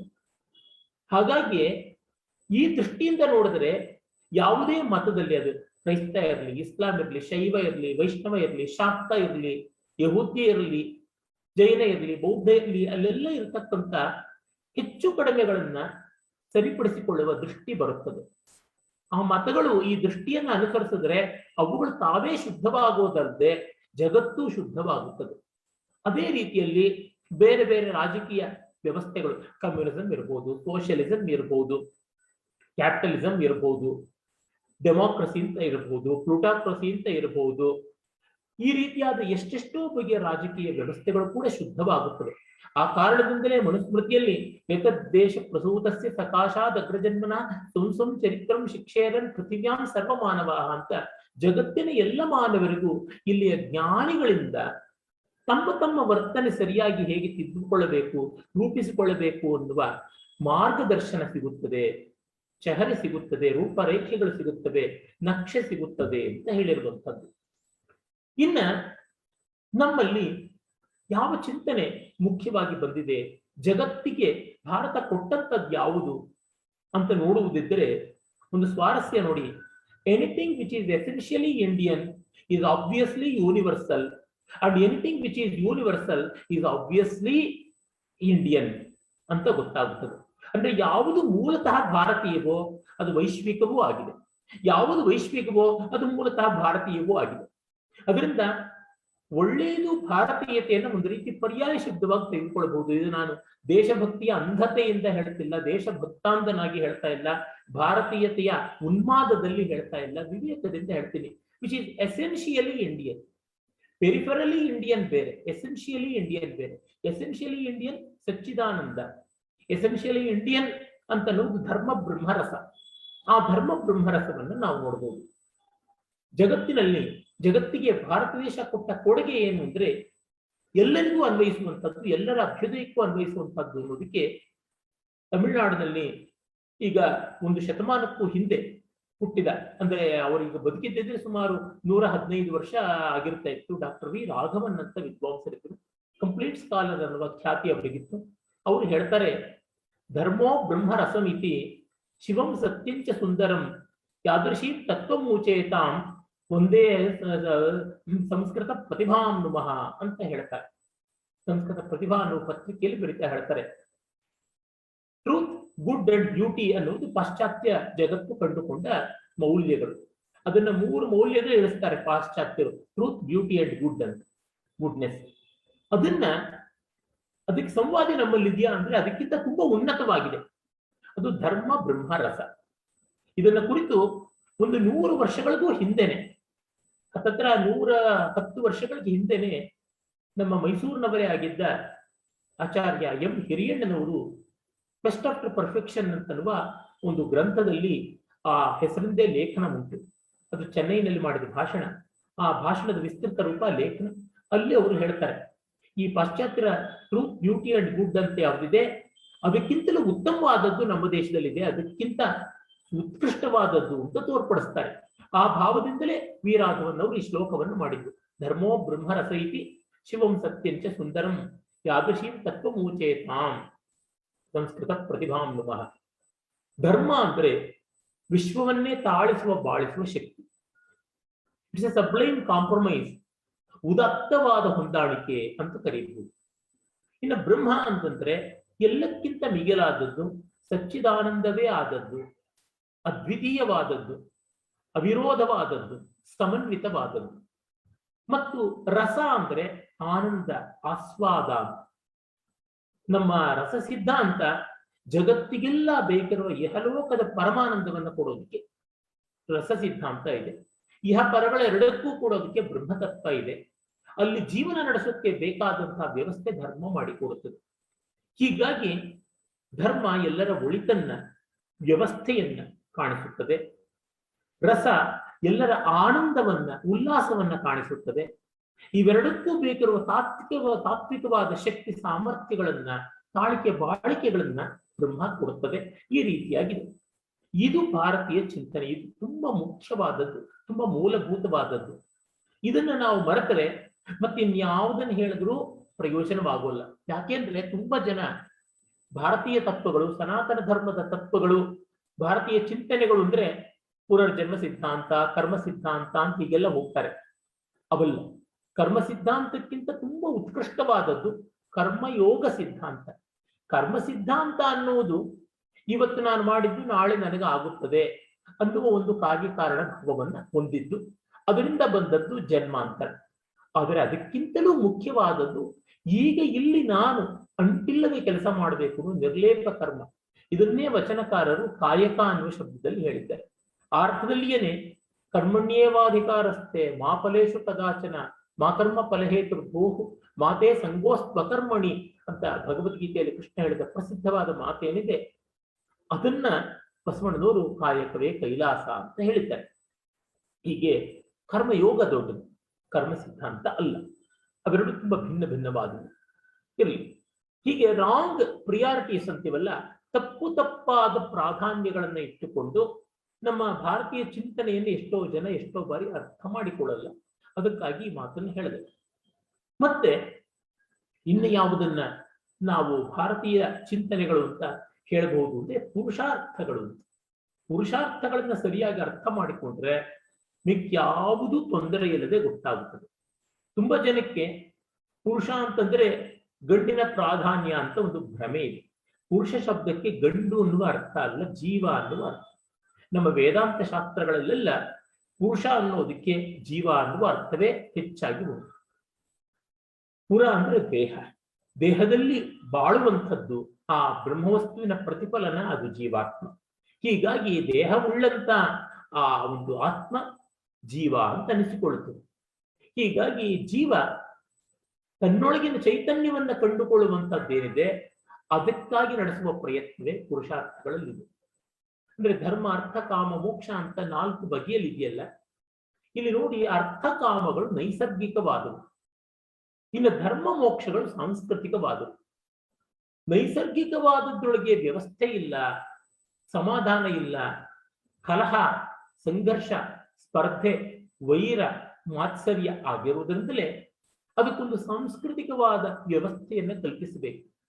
ಅಂದ್ರೆ ಏನು? ಕಾಮ, ಬಯಕೆ, ಡಿಸೈರ್, ಡಿಮಾಂಡ್ ಅಂತ ವಾಣಿಜ್ಯದ ಭಾಷೆಯಲ್ಲಿ ಹೇಳ್ಬೋದು. ದಿ ಪಾರ್ಲೆನ್ಸ್ ಆಫ್ ವಾಣಿಜ್ಯ, that is business and commerce, we can say that kama is nothing but demand and artha of course is supply. ಅಂದ್ರೆ ಬಯಕೆ ಕಾಮವಾದರೆ ಪೂರೈಕೆ, ಆ ಬಯಕೆಯನ್ನು ಪೂರೈಸಲು ಬೇಕಾಗಿರುವ ಸಾಮಗ್ರಿ ವ್ಯವಸ್ಥೆ, ಅದು ಅರ್ಥ. ಅಂದ್ರೆ ಕಾಮ is demand, Artha is supply or the material, the things and the system which works for fulfilling our desires ಅಂತ ಕರೀಬಹುದು. ಇದೆರಡು ಇದ್ಬಿಟ್ರೆ ಆಗುತ್ತ್ಯಾ? ಆಗೋಲ್ಲ. ಯಾಕೆಂದ್ರೆ ಅನಾರ್ಕಿ ಅಂತ ಏನ್ ಹೇಳ್ತೀವಲ್ಲ, ಅರಾಜಕತೆ, ಅತಂತ್ರತೆ ಬಂದುಬಿಡುತ್ತದೆ, ಅವ್ಯವಸ್ಥೆ ಆಗುತ್ತದೆ. ಯಾಕೆ? ಪ್ರತಿಯೊಬ್ಬನ ಬಯಕೆಗಳು ಮತ್ತೊಬ್ಬನ ಬಯಕೆಗಳು ಈಡೇರಿಸಿದಂತೆ ಮಾಡಬಹುದು. ಎಲ್ಲರಿಗೂ ರಾಷ್ಟ್ರಾಧ್ಯಕ್ಷರಾಗಬೇಕು, ಎಲ್ಲರಿಗೂ ಭಾರತ ರತ್ನ ಪ್ರಶಸ್ತಿ ಬೇಕು, ಎಲ್ಲರಿಗೂ ಕೂಡ ತುಂಬಾ ದೊಡ್ಡ ಸ್ಥಾನ, ತುಂಬಾ ದೊಡ್ಡ ಸಂಬಳ ಬೇಕು, ಎಲ್ಲರಿಗೂ ತುಂಬಾ ಸುಂದರಿಯಾದಂತ ಪತ್ನಿ, ಸುಂದರನಾದ ಪತಿ ಬೇಕು, ಎಲ್ಲರಿಗೂ ಕೂಡ ಜಗತ್ತಿನ ಅತ್ಯುತ್ತಮವಾದದ್ದು ಬೇಕು. ಹಾಗಿದ್ದಾಗ ಮತ್ತೊಬ್ಬರಿಗೆ ಇಲ್ಲದಂತೆ ಆಗುತ್ತದೆ. ಹೀಗಾಗಿ ಒಬ್ಬರ ಬಯಕೆ ಮತ್ತೊಬ್ಬರಿಗೆ ಸಂಕಟ ತರುತ್ತದೆ, ಒಬ್ಬರ ಸುಖ ಇನ್ನೊಬ್ಬರ ದುಃಖ ತರುತ್ತದೆ ಅಂದರೆ ಇದು ನಿಲ್ಲುವಂಥದ್ದಲ್ಲ. ವೈರ, ನಿರಂತರವಾಗಿ ಸಂಘರ್ಷ. ಹೀಗಾಗಿ ಜಗತ್ತೇ ಉರಿದು ಹೋಗ್ತಾ ಇರುತ್ತದೆ. ಅದು ಆಗಬಾರದು ಅಂತಲೇ ಧರ್ಮ ಬಂದದ್ದು. ಧರ್ಮ ಅರ್ಥಕಾಮಗಳ ನಡುವೆ ಒಂದು ಹೊಂದಾಣಿಕೆಯನ್ನು ಸಾಧಿಸಿಕೊಡುತ್ತದೆ, ಅವುಗಳ ಒಂದು ನಿಯಂತ್ರಣದಲ್ಲಿ ನಿಲ್ಲುವಂತೆ ಮಾಡುತ್ತದೆ.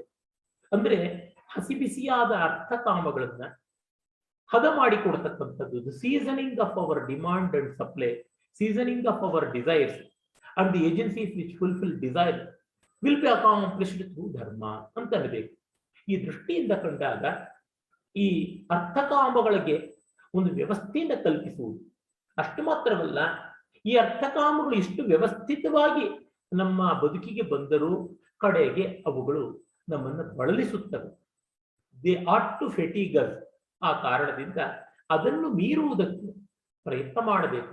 ಹಾಗಾಗಿ ಇವುಗಳ ಅರ್ಥಕಾಮಗಳ ಬಂಧನದಿಂದ ಶಾಶ್ವತವಾಗಿ ಕಳಚಿಕೊಳ್ಳಬೇಕು ಅನ್ನುವ ಆದರ್ಶವೇ ಮೋಕ್ಷ. ಅದಕ್ಕಾಗಿ ಅದನ್ನ ದಿ ವ್ಯಾಲ್ಯೂ, ಅಲ್ಟಿಮೇಟ್ ವ್ಯಾಲ್ಯೂ ಅಂತ ಕರಿತೀವಿ. ಅದು ಪರಮೋಚ್ಚ ಮೌಲ್ಯ. ಅದಕ್ಕೆ ಬೇಕಾಗದ ಮನಸ್ಥಿತಿಯನ್ನ, ಜೀವನ ಸಿದ್ಧಿಯನ್ನ, ಜೀವನ ಸ್ಥಿತಿಯನ್ನ ಒದಗಿಸಿಕೊಡುವುದು ಧರ್ಮ. ಅಂದ್ರೆ ಧರ್ಮಕ್ಕೆ ಎರಡು ವಿಧವಾದ ಬಾಧ್ಯತೆ. ಒಂದು ಅರ್ಥಕಾಮಗಳಲ್ಲಿ ಸಮತೋಲನ ತರುವುದು, ಒಬ್ಬನ ಅರ್ಥಕ್ಕೆ ಮತ್ತೊಬ್ಬನ ಕಾಮ ಅಡ್ಡಿಯಾಗದಂತೆ ನೋಡಿಕೊಳ್ಳುವುದು, ಅದು ಒಂದಾದ್ರೆ, ಮತ್ತೊಂದು ಪ್ರತಿಯೊಬ್ಬರೂ ಈ ಅರ್ಥಕಾಮಗಳ ವಿಷವರ್ತುಲದಿಂದ ದಾಟಿಕೊಳ್ಳೋದಕ್ಕೆ ಬೇಕಾದ ಹಾದಿಯನ್ನು ವ್ಯವಸ್ಥೆ ಮಾಡಿಕೊಡುವುದು. ಹೀಗೆ ಧರ್ಮ ಅರ್ಥಕಾಮಗಳ ನಿಯಂತ್ರಣ ರೂಪವಾಗಿ ಪ್ರವೃತ್ತಿ ಧರ್ಮ, ಅದನ್ನು ಮೀರುವ ರೂಪವಾಗಿ ನಿವೃತ್ತಿ ಧರ್ಮ ಅಂತ ಉಂಟು. ಹೀಗೆ ಪುರುಷಾರ್ಥ ಚತುಷ್ಟಯದಲ್ಲಿ ನಮಗೆ ಭಾರತೀಯ ಚಿಂತನೆಗಳು ಎಲ್ಲ ಅಡಕವಾಗಿ ಬಿಡುತ್ತದೆ. ನೀವು ಯಾವುದನ್ನು ನೋಡಿ ಅದನ್ನು ಇಲ್ಲಿಗೆ ತರಬಹುದು. ಇದು ಹೇಗೆ ಅಂದ್ರೆ ಸಗಮ ಸರಿಗಮ ಪದ ನಿಸ ಅಂತ 7 ಸ್ವರಗಳಿದೆಯಲ್ಲ, ಇನ್ನ ಅಲ್ಲಿ ವಿಕೃತಿ ಅಂತ ಮಾಡ್ಕೊಂಡು 12 ಸ್ವರಗಳು ಅಂತ ಆಗುತ್ತವೆ.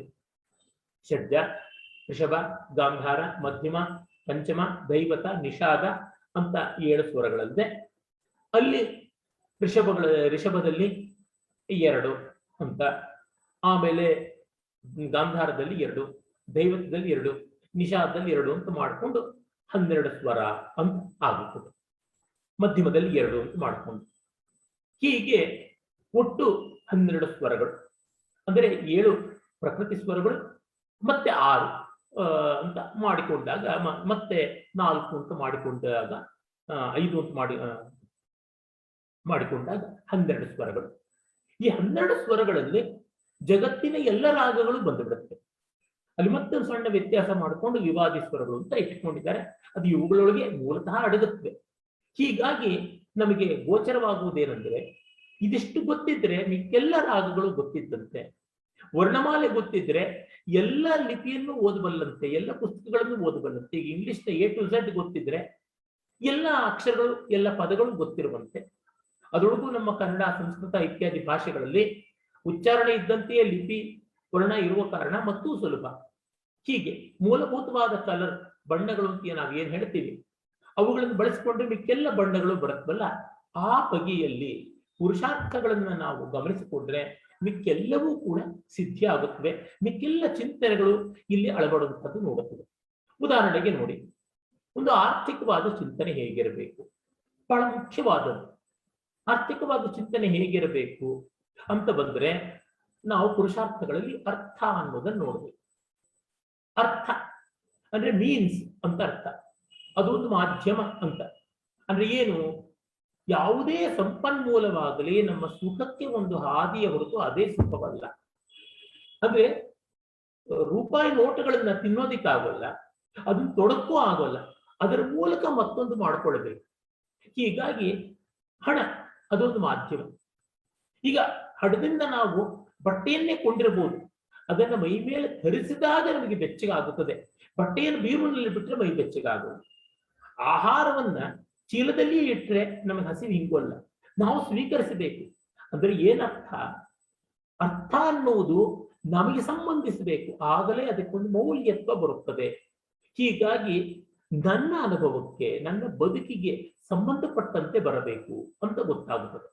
ಆಮೇಲೆ ಎಷ್ಟಿರಬೇಕು, ಹೇಗಿರಬೇಕು ಅಂತ ನೋಡಿದ್ರೆ, ಹಣದಿಂದ ಮನುಷ್ಯನಿಗೆ ಒಂದು ಮಟ್ಟದವರೆಗೂ ಸುಖ ಕಾಣ್ತಾನೆ, ಆಮೇಲೆ ಹಣದಿಂದ ಅವನಿಗೆ ಸುಖ ಬರೋಲ್ಲ, ತೃಪ್ತಿ ಬರೋಲ್ಲ. ಯಾಕೆ ಅಂತಂದ್ರೆ ಹಣ ಕೊಡಲಾರದ ಕೆಲವು ಅಂಶಗಳನ್ನ ಅವನು ಗುರುತಿಸಿರುತ್ತಾನೆ ಅಂತ. ಉದಾಹರಣೆಗೆ, ಒಬ್ಬ ಬಾಳಿನ ಸಂಗಾತಿ, ಇವನು ಎಷ್ಟು ದುಡ್ಡು ಕೊಟ್ಟರು ಅವಳು ಒಲೆದು ಬರೋಲ್ಲ, ಅಥವಾ ಅವಳೆಷ್ಟು ದುಡ್ಡು ಕೊಟ್ಟರು ಅವನು ಒಲೆದು ಬರೋಲ್ಲ ಅಂತಂದ್ರೆ ಏನ್ ಮಾಡೋದು? ಹೆದರಿಸಿ ಬೆದರಿಸಿ ಹಿಂಸೆ ಮಾಡಿದ್ರೆ ಪ್ರೀತಿ ಉಂಟಾ? ರಾವಣನ ಸಂದರ್ಭವೇ ನಮಗೆ ಉದಾಹರಣೆಯಾಗಿದೆ. ರಾವಣ ಸೀತೆಯನ್ನ ತನ್ನ ಬಲದಿಂದ, ಧನದಿಂದ, ಅಧಿಕಾರದಿಂದ ಮರಳು ಮಾಡಬಹುದು ಅಂತ ಅಂದ್ಕೊಂಡ, ಆಗಲಿಲ್ಲ. ಬಲಾತ್ಕಾರ ಮಾಡೋಣ ಅಂದ್ರೆ ಈಗಾಗಲೇ ಅವನು ಬಲಾತ್ಕಾರ ಮಾಡಿ ಎಷ್ಟೆಷ್ಟೋ ಜನ ಸ್ತ್ರೀಯರು, ಬರೀ ಮಾನವೀಯರು, ದಾನವೀಯರು ಮಾತ್ರವಲ್ಲ, ದೇವಸ್ತ್ರೀಯರು, ಗಂಧರ್ವ ಸ್ತ್ರೀಯರು, ಯಕ್ಷ, ಕಿಂಪುರುಷ, ಕಿನ್ನರ, ಸಿದ್ಧ, ನಾಗ, ಸಾಧ್ಯ ಮೊದಲಾದ ಅಸಂಖ್ಯ ಪ್ರಕಾರದ ಸ್ತ್ರೀಯರನ್ನ ಬಲಾತ್ಕಾರ ಮಾಡಿ ಅಲ್ಲಿ ಸುಖ ಕಾಣದೆ ಬೇಸತ್ತಿದ್ದ. ಆರಂಭದಲ್ಲಿ ಸುಖವಿತ್ತೇನೋ, ಆಮೇಲೆ ಅದು ಸುಖ ಆಗ್ಲಿಲ್ಲ. ಹೀಗಾಗಿ ತಾನಾಗಿ ಒಲಿದು ಬರಬೇಕು ಪ್ರೀತಿ ಅಂತ ಅಂದುಕೊಂಡ. ಆದರೆ ಹಣ ಪ್ರೀತಿ ಒಲಿದು ಬರುವಂತೆ ಮಾಡೋಲ್ಲ ಅಂತ ಗೊತ್ತಾಯಿತು. ಹೀಗಾಗಿ ಗೋಗರದ, ಕಾಲಿಗೆ ಬಿದ್ದ, ಬೇಡಿಕೊಂಡ, ಬೆದರಿಕೆ ಒಡ್ಡ, ಅವಳಾಗಿ ಒಲಿದು ಬರಬೇಕು ಅಂತ ಮಾಡಿದ, ಆಗಲಿಲ್ಲ. ಅಂದ್ರೆ ಈ ಆರ್ಥಿಕ ಸಮಸ್ಯೆಗಳನ್ನ, ಆರ್ಥಿಕ ವಿಷಯಗಳನ್ನು ಕುರಿತು ನೋಡಿದಾಗ ನಮಗೆ ಈ ತತ್ವ ಗಮನಕ್ಕೆ ಬಂದರೆ, ಹಣಕ್ಕೆ ಒಂದು ಮಿತಿ ಇದೆ, ಸಂಪನ್ಮೂಲಗಳಿಗೆ ಒಂದು ಮಿತಿ ಇದೆ ಅಂತ ಅನ್ನೋದು ಗೊತ್ತಾಗುತ್ತದೆ. ಆ ಎಚ್ಚರದಲ್ಲಿ ನಾವು ನೋಡಬೇಕಾಗುತ್ತದೆ. ಅದೇ ರೀತಿ ಕೆಲವೊಂದು ವಸ್ತುಗಳು ಹಂಚಿಕೊಂಡಷ್ಟು ಸ್ವರ್ಗದೇ ಇರುತ್ತವೆ. ಈಗ ನನ್ನ ಬಳಿ 10 ಜನ ಸ್ನೇಹಿತರು ಮನೆಗೆ ಬಂದಿದ್ದಾರೆ, 12 ಬಾಳೆಹಣ್ಣುಗಳು, 1 ಡಜನ್ ಬಾಳೆಹಣ್ಣಿದೆ ಅಂತಂದ್ರೆ ಪ್ರತಿಯೊಬ್ಬರಿಗೂ ನಾನು ಒಂದೊಂದು ಹಂಚಿದ ಮೇಲೆ 2 ಉಳಿಯುತ್ತದೆ. ನಾನು ಒಂದು ತಿನ್ನಬಹುದು, ನನಗೆ ಹಸಿವಿಲ್ಲ ಅಂತಂದ್ರೆ ಅದನ್ನು ಮಿಕ್ಕವರಿಗೆ ಹಂಚಿಕೊಡಬಹುದು. ಆದರೆ 100 ಜನ ಸ್ನೇಹಿತರು ಬಂದ್ರೆ 10-12 ಬಾಳೆಹಣ್ಣು ಅವ್ರಿಗೆ ಒಂದೊಂದು ಸಣ್ಣ ತುಂಡು ಆಗೋದಿಲ್ಲ, ಕಷ್ಟವಾಗುತ್ತದೆ. ಹೀಗಾಗಿ ಕೆಲವು ವಸ್ತುಗಳು, ಅಂದ್ರೆ ಮೆಟೀರಿಯಲ್ ಥಿಂಗ್ಸ್ ಅಂತೀವಲ್ಲ, ಭೌತಿಕ ದ್ರವ್ಯಗಳು ಹಂಚಿಕೊಂಡಾಗ ಪ್ರಮಾಣದಲ್ಲಿ ಕೊರತೆಯಾಗುತ್ತದೆ. ಆದರೆ ಭಾವನಾತ್ಮಕವಾದ ವಸ್ತುಗಳನ್ನ ಹಂಚಿಕೊಂಡ್ರೆ ಕೊರತೆ ಆಗೋಲ್ಲ. ಉದಾಹರಣೆಗೆ, ಒಂದು ಒಳ್ಳೆ ಸಂಗೀತವನ್ನ ಒಬ್ಬ ಕೇಳೋ ಜಾಗದಲ್ಲಿ 10 ಜನ ಕೇಳಿದ್ರೆ ಅದು 1/10 ಅಂತ ಸಂಗೀತ ಏನು 10ನೇ ಒಂದು ಭಾಗವಾಗಿ ಅಪಸ್ವರ ಬರೋದಿಲ್ಲ, ಕುಗ್ಗಿ ಹೋಗೋಲ್ಲ. ನನ್ನ ಭಾಷಣವನ್ನ ಈಗ ಎಷ್ಟು ಜನ ಕೇಳ್ತಿರ್ಬೋದು, ಹೆಚ್ಚು ಜನ ಕೇಳಿದ ತಕ್ಷಣ ನನ್ನ ಭಾಷಣದ ಗುಣ ಕಡಿಮೆ ಆಗುತ್ತದೆಯೇ, ಗಾತ್ರ ಕಡಿಮೆ ಆಗುತ್ತದೆಯೇ, ಕಾಲಾವಧಿ ಕಡಿಮೆ ಆಗುತ್ತದೆಯೇ? ಇಲ್ಲ. ಹೀಗಾಗಿ ಭಾವನಾತ್ಮಕವಾದ, ವಸ್ತುತೀತವಾದ, ನಾನ್ ಮೆಟೀರಿಯಲಿಸ್ಟಿಕ್ ಅಂತೀವಲ್ಲ, ಭೌತಾತೀತವಾದ ವಸ್ತುಗಳ ಹಂಚಿಕೊಳ್ಳುವಿಕೆಯಿಂದ ಸ್ವರ್ಗುವುದಿಲ್ಲ. ಕುವೆಂಪು ಅವರು ಪ್ರೇಮದ ಗಣಿತ ಅಂತ ಹೇಳ್ತಾರೆ. ಅವರಿಗೆ ಜ್ಞಾನಪೀಠ ಪ್ರಶಸ್ತಿ ಬಂತು. ಆ ಪ್ರಶಸ್ತಿಯನ್ನ ಗುಜರಾತಿನ ಕವಿ ಉಮಾಶಂಕರ ಜೋಶಿ ಅವರ ಜೊತೆಗೆ ಹಂಚಿಕೊಳ್ಳಬೇಕಾಗಿತ್ತು. ಆಗ 1 ಲಕ್ಷ ರೂಪಾಯಿ ಕೊಡ್ತಾ ಇದ್ರು ಅಷ್ಟೇ. ಆ 1 ಲಕ್ಷದಲ್ಲಿ ಇಬ್ಬರಿಗೂ 50,000 ಹಂಚಿಕೊಟ್ರು. ಆಗ ಕುವೆಂಪು ಹೇಳ್ತಾರೆ, ನಮಗೆ ಬಂದದ್ದು 50,000 ಅಂತ ಆದರೂ ಪ್ರೀತಿಯ ಗಣಿತದಲ್ಲಿ ಹೆಚ್ಚು. ಯಾಕೆಂದ್ರೆ ನಾವಿಬ್ರು ಸ್ನೇಹಿತರಾದ ಕಾರಣ ನಿಮಗೆ 50,000 ಬಂದದ್ದು ನನಗೆ ಬಂದಂತೆ, ನನಗೆ 50,000 ನಿಮಗೆ ಬಂದಂತೆ. ಹೀಗಾಗಿ ಇಬ್ಬರಿಗೂ 1 ಲಕ್ಷ ಬಂತು. ಈಗ 1 ಲಕ್ಷ ಇದೆ ಅಂದ್ರೆ ನಿಮ್ಮ 1 ಲಕ್ಷ ನನಗೆ, ನನ್ನ 1 ಲಕ್ಷ ನಿಮಗೆ ಸೇರಿ ಇಬ್ಬರಿಗೂ 2 ಲಕ್ಷ ಆಯ್ತು. ಹೀಗೆ 2 ಸಮಾನಾಂತರಗಳಲ್ಲಿ ಇಟ್ಟಂತಹ ಕನ್ನಡಿಗಳ ಮಧ್ಯದಲ್ಲಿ ಉರಿಯುವ ಜ್ಯೋತಿ ಅಥವಾ ವಸ್ತು ಎರಡೂ ಕಡೆಯಲ್ಲೂ ಪರಸ್ಪರ ಪ್ರತಿಫಲಿಸಿ ಅನಂತ ಪ್ರತಿಬಿಂಬಗಳನ್ನು ಉಂಟು ಮಾಡುತ್ತದೆ. An object kept between 2 parallel mirrors will produce infinite images, infinite reflections ಅಂತ ನಾವು ಭೌತಶಾಸ್ತ್ರದಲ್ಲಿ ನೋಡಿದ್ದೀವಲ್ಲ, ಆ ರೀತಿ ಆಗುತ್ತದೆ. ಅಂದ್ರೆ ಈ ಬಗೆಯ ದೃಷ್ಟಿಕೋನ ಬಂದಾಗ ಒಂದು ಹಪಾಹಪಿ ಇದೆಯಲ್ಲ, ಹಣಕ್ಕೆ ಹಪಾಹಪಿ, ವಸ್ತುವಿಗೆ ಹಪಾಹಪಿ ಕಡಿಮೆ ಆಗುತ್ತದೆ. ಇದು ಕಡಿಮೆ ಆಗುವಂಥದ್ದು ಜಗತ್ತಿನ ನೆಮ್ಮದಿಗೆ ಬಹಳ ಮುಖ್ಯ ಕಾರಣ. ಹಣದ ವಿಷಯದಲ್ಲಿ, ಸಂಪನ್ಮೂಲದ ವಿಷಯದಲ್ಲಿ ತುಂಬಾ ಅಜಿಟೇಷನ್ ಬಂದ್ರೆ ಜಗತ್ತು ಉಳಿಯಲ್ಲ. ಯಾವುದೋ ಒಂದು ಬ್ಯಾಂಕ್ ಮುಳುಗ್ತಾ ಇದೆ ಅಂತ ಗೊತ್ತಾದ ತಕ್ಷಣ ಜನವೆಲ್ಲ ಅಲ್ಲಿರುವ ಡೆಪಾಸಿಟ್ಸ್ ವಾಪಸ್ ತಗೊಳ್ಬೇಕು ಅಂತ ನೋಡಿದ್ರೆ ಮುಳುಗೆ ಹೋಗ್ಬಿಡುತ್ತದೆ. ನಾಡದ್ದಲ್ಲ ನಾಡದ್ದಲ್ಲ, ಒಂದು 4-5 ದಿವಸ ನೀರು ಬರಲ್ಲ ಅಂದ್ರೆ ಎಲ್ಲರೂ ಮನೆಯಲ್ಲಿ ಇರ್ತಕ್ಕಂಥ ಲೋಟ, ಕಪ್ಪು, ಚಮಚಗಳಲ್ಲಿ ಕೂಡ ನೀರು ತುಂಬಿಕೊಂಡು ಬಿಟ್ರೆ ಆಗ ನೀರು ಒಬ್ಬರಿಗೂ ಸಾಕಾಗಲ್ಲ. ಅಂದ್ರೆ ನನಗೆ ಬೇಕಾದಷ್ಟು ಇದೆ ಸಾಕು, ನಾನು ಅತ್ಯಾಸೆ ಪಡಬಾರದು ಅನ್ನುವ ಮೌಲ್ಯವನ್ನ ಹಣ ಬೋಧಿಸಲ್ಲ, ಅದನ್ನು ಧರ್ಮವೇ ಬೋಧಿಸುತ್ತದೆ. ಹೀಗೆ ಅರ್ಥ ಅನ್ನುವುದು ಒಂದು ವ್ಯವಸ್ಥೆಯಾಗಿ, ಒಂದು ಆತ್ಮಗುಣವಾಗಿ ಅದು ರೂಪುಗೊಳ್ಳಬೇಕು ಅಂತಂದ್ರೆ ಈ ಬಗ್ಗೆ ಮೌಲ್ಯ ಬೇಕು. ಈ ಕಾರಣದಿಂದಲೇನೆ ಕಾಮ ಅನ್ನುವ ಒಂದು ಪುರುಷಾರ್ಥ ಇದೆ. ಕಾಮ ಒಂದು ಪುರುಷಾರ್ಥ, ಒಂದು ಮೌಲ್ಯ, ಪಾಸಿಟಿವ್ ವ್ಯಾಲ್ಯೂ. ಆದರೆ ಅರಿಷಟ್ ವರ್ಗದಲ್ಲಿ ಕೂಡ ಕಾಮ ಉಂಟು, ಅಲ್ಲಿ ಅದು ವೈರಿ, ಇಲ್ಲಿ ಮೌಲ್ಯ. ಯಾಕೆ? ಇದು ಧರ್ಮಕ್ಕೆ ವಿರೋಧವಿಲ್ಲದೆ ಇದೆ. ಧರ್ಮ ವಿರುದ್ಧೋ ಭೂತೇಶು ಕಾಮೋಸ್ಮಿ ಭರತರ್ಷಭ ಅಂತ ಭಗವದ್ಗೀತೆಯಲ್ಲಿ ಕೃಷ್ಣ ಹೇಳಿದನಲ್ಲ, ಧರ್ಮಕ್ಕೆ ವಿರೋಧವಲ್ಲದ ಕಾಮವೇ ನಾನಾಗಿದ್ದೇನೆ ಅಂತ. ಹೀಗೆ ಈ ದೃಷ್ಟಿಯಿಂದ ನೋಡಿದಾಗ ಮಾತ್ರ ಲೋಕಕ್ಕೆ ನೆಮ್ಮದಿ. ಇಲ್ಲದೇ ಇದ್ರೆ ತಾವೆಲ್ಲ ಗಮನಿಸ್ತಾ ಇದ್ದೀರಾ, ತಾಲಿಬಾನ್ ಮೂಲಕವಾಗಿ ಈಗ ಅಫ್ಘಾನಿಸ್ತಾನದಲ್ಲಿ ಏನಾಗ್ತಾ ಇದೆ ಅಂತ ನಿಮಗೆ ಗೊತ್ತು. ಮತ್ತೆ ಅತಿಯಾದ ವ್ಯಕ್ತಿ ಸ್ವಾತಂತ್ರ್ಯದ ಉನ್ಮಾದದಲ್ಲಿ ಅಮೆರಿಕ ಏನಾಗ್ತಾ ಇದೆ ಅಂತ ಗೊತ್ತು. ಹೀಗೆ ಒಂದೊಂದು ದೇಶವೂ ಏನಾಗ್ತಾ ಇದೆ ಅಂತ ಗೊತ್ತು. ವ್ಯಕ್ತಿ ಸ್ವಾತಂತ್ರ್ಯ, ಮತ ಸ್ವಾತಂತ್ರ್ಯದ ಹೆಸರಿನಲ್ಲಿ ಯುರೋಪ್ನಲ್ಲಿ ಏನಾಗ್ತಾ ಇದೆ ಅಂತ ಗೊತ್ತು. ನಮ್ಮ ದೇಶದಲ್ಲೂ ಹಲವು ರಾಜ್ಯಗಳು ಏನೇನು ಮಾಡ್ತಾ ಇದೆ ಅಂತ ಗೊತ್ತು. ಇವನ್ನೆಲ್ಲ ನೋಡಿದಾಗ ಇದಕ್ಕೆ ಕಾರಣ ಈ ಒಂದು ಪುರುಷಾರ್ಥ ಚತುಷ್ಟಯ ದೃಷ್ಟಿ, ಧರ್ಮ ಬ್ರಹ್ಮ ರಸಗಳ ದೃಷ್ಟಿ, ಸನಾತನ ಧರ್ಮದ ದೃಷ್ಟಿ ಇಲ್ಲದೆ ಇರುವುದೇ. ಮತ್ತೆ ಇದರ ಜೊತೆಗೆ ಸಂಬಂಧಪಟ್ಟಂತೆ ಬರುವಂಥದ್ದು ಚತುರುಪಾಯ, ಸಾಮದಾನ ಭೇದ ದಂಡ, ಇವನ್ನ ಬಳಸಬೇಕು ಸರಿಯಾಗಿ. ನೋಡಿ, ತುಂಬಾ ಮುಖ್ಯವಾದ ವಿಷಯ ಏನಂದ್ರೆ, ನಮ್ಮಲ್ಲಿ ಒಳ್ಳೆಯತನ ಅಂದ್ರೆ ಕೈಲಾಗದೇ ಇರುವುದು ಅಂತ ಒಂದು ಅಪಕಲ್ಪನೆ ಇದೆ. ಅದು ಭಾರತೀಯ ದೃಷ್ಟಿಯಲ್ಲ. ನಾವು ಬಲಿಷ್ಠರಾಗಿ ಒಳ್ಳೆಯವರಾಗಿರಬೇಕು, ನಾವು ಆರೋಗ್ಯವಂತರಾಗಿ ಒಳ್ಳೆಯವರಾಗಿರಬೇಕು, ನಾವು ಬುದ್ಧಿವಂತರಾಗಿ ಒಳ್ಳೆಯವರಾಗಿರಬೇಕು. ಅಂದ್ರೆ ನಾವು ಧೀಮಂತರಾಗಿ ಒಳ್ಳೆಯವರಾಗಿರ್ಬೇಕು, ಕೈಲಾಗದೆ ಒಳ್ಳೆಯವರಾಗಿರೋದಲ್ಲ. ಹಾಗಾಗಿ ವೈರಿಯ ಜೊತೆಯಲ್ಲಿ, ಅನ್ಯಾಯಗಾರನ ಜೊತೆಯಲ್ಲಿ ಮೊದಲು ಒಳ್ಳೆ ಮಾತಾಡೋಣ, ಆಮೇಲೆ ಒಂದಷ್ಟು ಗಿವ್ ಅಂಡ್ ಟೇಕ್ ಪಾಲಿಸಿ ಇರ್ತೀವಲ್ಲ ಹಾಗೆ ಕಟ್ಟು ಬಿಟ್ಟು ಮಾಡೋಣ. ಹಾಗಾಗಲ್ವೋ ಡಿವೈಡ್ ಅಂಡ್ ರೂಲ್, ಅದು ಭೇದ. ಕೊನೆಗೆ ದಂಡವೂ ಇದೆ. ಈ 4 ಉಪಾಯಗಳು ಕೂಡ ಹದ ಕಂಡಂತೆ ನೋಡಬೇಕು. ಇದೇ ಕ್ರಮದಲ್ಲೇ ಪ್ರತಿಯೊಂದನ್ನು ಬಳಸಬೇಕು ಅಂತಲ್ಲ. ತುಂಬಾ ದುಷ್ಟರಿಗೆ ಒಳ್ಳೆ ಮಾತಾಡೋದ್ರೊಳಗೇನೆ ವರ್ಷಗಳ ಕಳೆದು ಹೋದ್ರೆ ಏನು? ಈಗ ಪಾಕಿಸ್ತಾನದ ಜೊತೆಗಾಗ್ಲಿ, ಕಾಶ್ಮೀರದ ಉಗ್ರವಾದಿಗಳ ಜೊತೆಗಾಗ್ಲಿ, ಐಸಿಸ್ ಉಗ್ರವಾದಿಗಳ ಜೊತೆಗಾಗ್ಲಿ ಒಳ್ಳೆ ಮಾತೆಯೇ ಆಡ್ತಾ ಇಟ್ಕೊಂಡಿದ್ರೆ ಮುಗಿಯುತ್ತಿದೆ? ಖಂಡಿತ ಮುಗಿಯೋದಿಲ್ಲ. ಒಮ್ಮೆಲೆ ದಂಡಕ್ಕೆ ಹೋಗಬೇಕಾಗುತ್ತದೆ. ಆ ರೀತಿಯಾದದ್ದು ಎಷ್ಟೋ ಉಂಟು. ದೇಶದ್ರೋಹಿಗಳನ್ನ ವಿಶೇಷವಾದ ಕಾನೂನು ಮಾಡಿಯೇ ಅವ್ರನ್ನ ದಂಡಿಸಬೇಕು. ಇರುವ ಕಾನೂನುಗಳಾಗೋಲ್ಲ, ಇರುವ ಕೋರ್ಟ್ಗಳಾಗೋಲ್ಲ. ಹೀಗಾಗಿ ಚತುರುಪಾಯಗಳನ್ನ ಹೇಗೆ ಬಳಸಬೇಕು? ಸಮಷ್ಟಿ ಹಿತಕ್ಕೆ ಅನುಗುಣವಾಗುವಂತೆ ಮೊದಲಿಗೆ ದಂಡ ಬೇಕು ಅಂದ್ರೆ ಮೊದಲಿಗೆ ದಂಡವನ್ನು ಬಳಸಬೇಕು. ಈ ರೀತಿಯಾದಂಥದ್ದು ಎಷ್ಟೋ ಮೌಲ್ಯಗಳನ್ನ ಭಾರತೀಯ ಪರಂಪರೆಯಲ್ಲಿ ನಾವು ಕಾಣ್ತೀವಿ. ಆ ಚಿಂತನೆಗಳನ್ನ ನಾವು ಬಳಸಿಕೊಳ್ಬೇಕು. ಇವು ತುಂಬಾ ಸರಳವಾಗಿವೆ, ಸ್ಪಷ್ಟವಾಗಿವೆ, ಸಮಗ್ರವಾಗಿವೆ, ವೈಶ್ವಿಕವೂ ಆಗಿವೆ, ಸಾರ್ವತ್ರಿಕ ಅನುಭವಕ್ಕೆ ದಕ್ಕುವಂತೆ ಇವೆ. ಈ ಕಾರಣದಿಂದಲೇ ಈ ತತ್ವಗಳನ್ನ ಯಾವ ದೇಶ ಬಳಸಿಕೊಂಡ್ರೂ ಆ ದೇಶಕ್ಕೆ ಅಭ್ಯುದಯ, ಉತ್ಥಾನ, ಕಟ್ಟಿಟ್ಟ ಬುದ್ಧಿ. ಈ ಮಾತನ್ನು ಹೇಳಿ ಪ್ರಶ್ನೋತ್ತರಕ್ಕಾಗಿ ಮಿಕ್ಕ ಸಮಯವನ್ನು ಮೀಸಲಿಡೋಣ. ನಮಸ್ಕಾರ.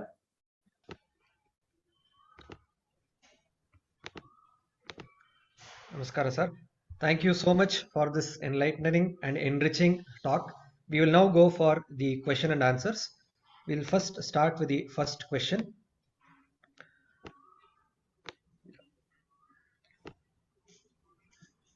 ಭಾರತೀಯ ಚಿಂತನೆಗಳು ಸದಾ ಹಿತವನ್ನೇ ಬಯಸುತ್ತದೆ. ಈಶಾವಾಸ್ಯಂ ಇದಂ ಸರ್ವಂ ಎಂದಂತೆ ಕಣ ಕಣದಲ್ಲೂ ಭಗವಂತನ ಅಂಶವನ್ನು ಕಂಡ ದೇಶ ಇದು. ಆದರೆ ಇದು ಕೇಳಲು ಇಂಪಾಗಿದ್ದರೂ ವ್ಯವಹಾರದಲ್ಲಿ ಅಥವಾ ಪ್ರತ್ಯಕ್ಷ ಆಚರಣೆಯಲ್ಲಿ ಯಾಕೆ ಭಿನ್ನವಾಗಿದೆ? ಅನೇಕ ಮಹಾನ್ ವಿಚಾರಗಳನ್ನು ಹೇಳಿದ ದೇಶದಲ್ಲಿ ಅಸ್ಪೃಶ್ಯತೆ, ಜಾತಿಯ ವಿಷಮತೆ ಇತ್ಯಾದಿಗಳು ಇನ್ನೂ ಜೀವಂತವಾಗಿದೆ. ಈ ಕುರಿತು ನಿಮ್ಮ ಅಭಿಪ್ರಾಯವೇನು? ನಮಸ್ಕಾರ. ಬಹಳ ಸಂಗತವಾದ ಪ್ರಶ್ನೆ.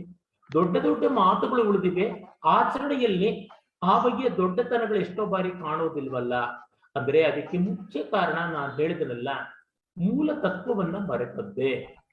ಅಂದ್ರೆ ಭೇದ ಅಂತ ಯಾವುದಿದೆ, ಈಗ ಅಸ್ಪೃಶ್ಯತೆಯ ಮೂಲದಲ್ಲಿರ್ತಕ್ಕಂಥದ್ದು ಮೇಲು ಕೀಳು ಅನ್ನುವ ಭೇದ. ಆ ಭೇದವನ್ನ ನಮ್ಮ ಪರಂಪರೆಯ ಮೂಲ ತತ್ವ ಹೇಳಿಲ್ಲ. ಆಮೇಲೆ ಬಂದಂತಹ ಕೆಲವು ಕಾಲಕ್ಕೆ, ಕೆಲವು ಪ್ರಾಂತಕ್ಕೆ, ಕೆಲವು ವ್ಯಕ್ತಿಗಳಿಗೆ ಸಂಬಂಧಪಟ್ಟಂತೆ ಮಾಡಿಕೊಂಡಿದ್ದು, ಅದನ್ನ ಸದಾ ತಿದ್ದಿಕೊಳ್ಳಬೇಕು. ಧರ್ಮಕ್ಕೆ 2 ಆಯಾಮ ಉಂಟು, ಸಾಮಾನ್ಯ ವಿಶೇಷ ಅಂತ. ವಿಶೇಷ ಧರ್ಮ ಕಾಲಕ್ಕೆ ಮಾರ್ಪಡ್ತಾ ಇರ್ತದೆ. ಉದಾಹರಣೆಗೆ ನೋಡಿ, ಬಹಳ ಹಿಂದೆ ಸಮುದ್ರಯಾನ ಮಾಡ್ತಾ ಇದ್ರು. ವೇದಗಳಲ್ಲೆಲ್ಲ ಬೇಕಾದಂತೆ ಉಲ್ಲೇಖ ಬರುತ್ತೆ. ಸಮುದ್ರಯಾನ ಮಾಡಿ ವಾಣಿಜ್ಯ ಮಾಡಿ ಸಮೃದ್ಧಿಯನ್ನ ಸಾಧಿಸ್ತಿದ್ರು. ಅದು ಬಹಳ ಹಿಂದೆ ಈ ಪಶ್ಚಿಮದ ಜಗತ್ತಿಗೆಲ್ಲ ಹೋಗ್ತಾ ಇದ್ರು ನಮ್ಮ ಜನ. ದ್ವಾರಾವತಿ ಅಂತಂದ್ರೆ ಗೇಟ್ ವೇ ಆಫ್ ಇಂಡಿಯಾ, ಅದು ದ್ವಾರಕಾ ಹಾಗಿದ್ದದ್ದು. ಅದೇ ತರಹ ಗುಪ್ತರ ಕಾಲದಿಂದ ನಾವು ಸೌತ್ ಈಸ್ಟ್ ಏಷ್ಯಾ ಅಂತ ಕರಿತೀವಲ್ಲ, ಆಗ್ನೇಯ ಏಷ್ಯಾದ ಎಷ್ಟೋ ದೇಶಗಳಿಗೆ ಹೋಗಿ ಸಂಸ್ಕೃತಿ ವಾಣಿಜ್ಯ ಎಲ್ಲ ಮಾಡಿದ್ವಿ. ಬ್ಲಡ್ಲೆಸ್ ರೆವಲ್ಯೂಷನ್ ಅಂತೀವಲ್ಲ, ಹಾಗಾಗಿ ರಕ್ತರಹಿತವಾದ ಕ್ರಾಂತಿ ಅಲ್ಲೆಲ್ಲ ಆಯ್ತು. ಆದರೆ ಆಮೇಲೆ ಮಧ್ಯಯುಗದಲ್ಲಿ ಇಸ್ಲಾಮಿನ ಆಕ್ರಮಣ ಆದ ಮೇಲೆ ಭಯ ಬಂದು ನಾವು ಸಮುದ್ರಯಾನ ಮಾಡಬಾರದು ಅಂತ ಧರ್ಮಶಾಸ್ತ್ರಗಳಲ್ಲಿ ಬಂತು. ಆ ಧರ್ಮಶಾಸ್ತ್ರ ಆ ಮಾತಿಗೆ ತುಂಬಾ ದೊಡ್ಡ ಬೆಲೆ ಇಲ್ಲ, ಅದನ್ನು ತಿದ್ದಿಕೊಳ್ಳಬೇಕು. ಅದೇ ರೀತಿಯಾದದ್ದು ವೇದದಲ್ಲಿ ಎಲ್ಲಿಯೂ ಕೂಡ ಹುಟ್ಟಿಂದಲೇ ಸರ್ವಸ್ವ ಅನ್ನುವಂಥದ್ದು ಇಲ್ಲ. ಆಮೇಲೆ ಅದು ಬಂತು, ಅದು ಯಾವುದೋ ಒಂದು ವಿಭಾಗಕ್ಕೆ ಬಂತು, ಸಕಾರಣವೋ ಅಕಾರಣವೋ ಬಂತು. ಈಗ ಅದನ್ನು ಮೀರುವುದಕ್ಕೆ ಯಾವ ಸಂದೇಹವೂ ಪಡಬೇಕಾಗಿಲ್ಲ, ಮಾತ್ರವಲ್ಲ ಮೀರಬೇಕು. ಭಗವದ್ಗೀತೆಯಲ್ಲಿ ಕೃಷ್ಣ ಅದನ್ನೇ ಹೇಳಿದ್ದಾನೆ, ಗುಣಕರ್ಮ ಅಂತ ಹೇಳಿದ್ದಾನೆ ಹೊರತು ಜನ್ಮಕರ್ಮ ಅಂತ ಹೇಳಿಲ್ಲ. ನಿಜ, ಶಂಕರರೇ ಮೊದಲಾದಂತ ಎಲ್ಲ ಭಾಷ್ಯಕಾರರು ಗುಣ ಅನ್ನೋದಕ್ಕೆ ಜನ್ಮದಿಂದ ಬಂದ ಗುಣ ಅಂತ ಮಾಡಿದ್ದಾರೆ. ಅದರ ಗೀತೆಯಲ್ಲಿ ಅದಕ್ಕೆ ಆಧಾರ ಕಾಣಲ್ಲ. ಇದನ್ನು ನಾವು ನೋಡಬೇಕು. ಈ ತರದ ದೃಷ್ಟಿಯಿಂದ ನಾವು ತಿದ್ದುಕೊಳ್ಳಬೇಕಾಗಿದೆ. ತಿದ್ದುಕೊಳ್ಳೋದು ಅಂತಂದ್ರೆ ಸನಾತನ ಧರ್ಮದ ಹೃದಯದಲ್ಲಿ ಇರತಕ್ಕಂಥ ಒಂದು ಅಂಶ. ಸೆಲ್ಫ್ ಕರೆಕ್ಷನ್ ಅನ್ನುವುದು ಸನಾತನ ಧರ್ಮದ ವ್ಯವಸ್ಥೆ. ಹಾಗಾಗಿ ನಿಸ್ಸಂಕೋಚವಾಗಿ ತಿದ್ದುಕೊಳ್ಳಬೇಕು. ಮತ್ತೆ ಆ ತಿದ್ದುಕೊಳ್ಳಬೇಕಾದ ಪ್ರಪೋರ್ಷನ್ ಅಂತೀವಲ್ಲ, ಅದು ಕಡಿಮೆ ಇದೆ. ಪುಣ್ಯವಶಾತ್ ಮೌಲಿಕವಾದ ಅಂಶ ಹೆಚ್ಚಿದೆ, ಮೌಲಿಕವಲ್ಲದ್ದು ಕಡಿಮೆ ಇದೆ. ಅದರಿಂದ ಜಳ್ಳು ಕಡಿಮೆ, ಕಾಳು ಹೆಚ್ಚು, ಹೊಟ್ಟು ಕಡಿಮೆ, ಗಟ್ಟಿ ಕಾಳು ಹೆಚ್ಚು. ಇದು ನಾವು ಮರೆಯಬಾರದು. ಧನ್ಯವಾದಗಳು ಸರ್. ಮುಂದಿನ ಪ್ರಶ್ನೆ, ತ್ಯಾಗ ಮತ್ತು ಸೇವೆ ಈ ದೇಶದ ಮಹಾನ್ ಆದರ್ಶ ಎಂದು ಸ್ವಾಮಿ ವಿವೇಕಾನಂದರು ಹೇಳಿದ್ದಾರೆ. ನಮ್ಮ ಪೂರ್ವಜರು ತ್ಯಾಗ ಬಲಿದಾನದಿಂದಲೇ ನಮಗೆ ಸ್ವಾತಂತ್ರ್ಯವನ್ನು ಕೊಟ್ಟಿದ್ದಾರೆ. ಆದರೆ ಈಗ ಹಕ್ಕುಗಳು ಕುರಿತು ಹೋರಾಟ ಹಾಗೂ ಚಳುವಳಿಗಳು ನಾಗರಿಕ ಸಮಾಜದ ಆದ್ಯತೆಯ ವಿಷಯವಾಗಿದೆ. ತ್ಯಾಗ, ಬಲಿದಾನ, ಸೇವೆ ಇತ್ಯಾದಿ ಮೌಲ್ಯಗಳು ಅಧಪತನವಾಗಲು ಏನು ಕಾರಣ? ಬಹಳ ಸೊಗಸಾದ ಪ್ರಶ್ನೆ. ನೋಡಿ, ಹಕ್ಕು ಒಂದು ಮಟ್ಟಕ್ಕೆ ಹೌದು ಬೇಕು, ಆದರೆ ಹಕ್ಕು ಎಂಬ ನಾಣ್ಯದ ಮತ್ತೊಂದು ಮುಖವೇ ಕರ್ತವ್ಯ. ಒಂದು ನಾಣ್ಯಕ್ಕೆ ಒಂದೇ ಮುಖ ಇದ್ದು ಇನ್ನೊಂದು ಮುಖ ಇಲ್ಲ ಅಂದ್ರೆ ಆ ನಾಣ್ಯ ಕೋಟಾ ನಾಣ್ಯ, ಚಲಾವಣೆಗೆ ಬರೋದು. ಯಾರೂ ಕೂಡ ಹಕ್ಕುಗಳನ್ನು ಕುರಿತು ಆರ್ಭಟ ಮಾಡುವವರು ಕರ್ತವ್ಯಗಳನ್ನು ಕುರಿತು ಅಷ್ಟೇ ಎಚ್ಚರ ವಹಿಸದೇ ಇದ್ರೆ ಅವರು ನಡೆಯದ ನಾಣ್ಯವಾಗಿ ತಿರಸ್ಕಾರಕ್ಕೆ ಒಳಗಾಗಬೇಕು. ಅವ್ರನ್ನ ಮತ್ತೆ ಕರಗಿಸಿ ಬೇರೆ ನಾಣ್ಯ ಮಾಡಬೇಕು. ಅಂದ್ರೆ ಏನು, ಬೆಂಕಿಗೆ ಹಾಕಬೇಕು ಅಂತ ಅರ್ಥ ಆಗುತ್ತದೆ. ಬರೀ ಹಕ್ಕನ್ನು ಕೂರ್ತು ಊರೆಲ್ಲ ಕೋಲಾಹಲ ಮಾಡುವವರು they have to subjected to acid test, ಆ ರೀತಿಯಾದದ್ದು ಅಂತ ಗೊತ್ತಾಗುತ್ತದೆ. ಹೀಗಾಗಿ ಕರ್ತವ್ಯಕ್ಕೆ ಅದರದೇ ಆದ ಮುಖ್ಯ ಆಯಾಮ ಉಂಟು ಅನ್ನೋದನ್ನು ಗಮನಿಸಬೇಕು. ಸಂವಿಧಾನದಲ್ಲಿ ಕೂಡ ಅದನ್ನು ಹೇಳಿರುವಂಥದ್ದೇ ಆಗಿದೆ. ಈ ಕಾರಣದಿಂದ ಯಾಕೆ ಬಂತು ಇದು ಅಂದ್ರೆ, ಮನುಷ್ಯ ಪ್ರಕೃತಿಯಿಂದ ಸ್ವಾರ್ಥಿ, ಸಂಸ್ಕೃತಿಯಿಂದ ನಿಸ್ವಾರ್ಥಿ ಆಗಬೇಕು. ಸಂಸ್ಕೃತಿ ಆಯಾಮ ಮರೆತು ಪ್ರಕೃತಿ ಆದ್ರೆ ಅಂದ್ರೆ ಪಶುತ್ವವೇ ಹೆಚ್ಚಿದ್ದರೆ ಬರೀ ಹಕ್ಕುಗಳ ಬಗ್ಗೆ ಕೋಲಾಹಲ ಇರ್ತದೆ. ಮತ್ತೆ ಎಲ್ಲಿವರೆಗೂ ಇವರು ಕೋಲಾಹಲ ಮಾಡಬಲ್ಲರು, ಒಂದು ವ್ಯವಸ್ಥೆ ಅವರು ನಡೆಸ್ತಾ ಇರೋವರೆಗೂ ಮಾಡಬಹುದು. ವ್ಯವಸ್ಥೆ ಕುಸ್ತೋದ್ರೆ ಏನ್ ಮಾಡ್ತಾರೆ, ವ್ಯವಸ್ಥೆ ನಡೆಯುವುದು ಕರ್ತವ್ಯದಿಂದ, ಹಕ್ಕಿನಿಂದ ಅಲ್ಲ. ವ್ಯವಸ್ಥೆ ಇದೆ ಅಂತ ಆರ್ಭಟ ಮಾಡ್ತೀವಿ. ಈಗ ಪ್ರಯಾಣಿಕರ ಹಕ್ಕು ಅಂತ ತುಂಬಾ ಆರ್ಭಟ ಮಾಡ್ತಾ ಇದ್ರೆ ಯಾರು ಡ್ರೈವರೇ ಇರೋಲ್ಲ, ಬಸ್ಸುಗಳೇ ಇರೋಲ್ಲ. ಅರೆ ಪ್ರಯಾಣಿಕ ನಿಂತಲ್ಲೇ ನಿಂತು ಕೂತಲ್ಲೇ ಕೂತು ಕೊಳೆಯಬೇಕಾಗುತ್ತೆ. ಅದೇ ರೀತಿಯಲ್ಲೇನೆ ಉದ್ಯೋಗಿ ಹಕ್ಕು ಅಂದ್ರೆ ಉದ್ಯೋಗದಾನಿ ಯಾರು ಇರೋದಿಲ್ಲ. ವಿದ್ಯಾರ್ಥಿ ಹಕ್ಕು ಅಂತ ಕೋಲಾಹಲ ಮಾಡ್ತಾ ಹೋದ್ರೆ ಅಧ್ಯಾಪನ ಮಾಡೋದಕ್ಕೆ ಯಾರು ಇರೋದಿಲ್ಲ. ಯಾಕೆಂದ್ರೆ ಇವ್ರ ಹಕ್ಕುಗಳ ಕೋಲಾಹಲ ಮಾಡೋದ್ರೊಳಗೆ ಓದುವುದೇ ಇದ್ರೆ ಇವರು ವಿದ್ಯಾರ್ಥಿಗಳಿಗೆ ಅಧ್ಯಾಪನ ಮಾಡೋದು ಹೇಗಾಗುತ್ತದೆ?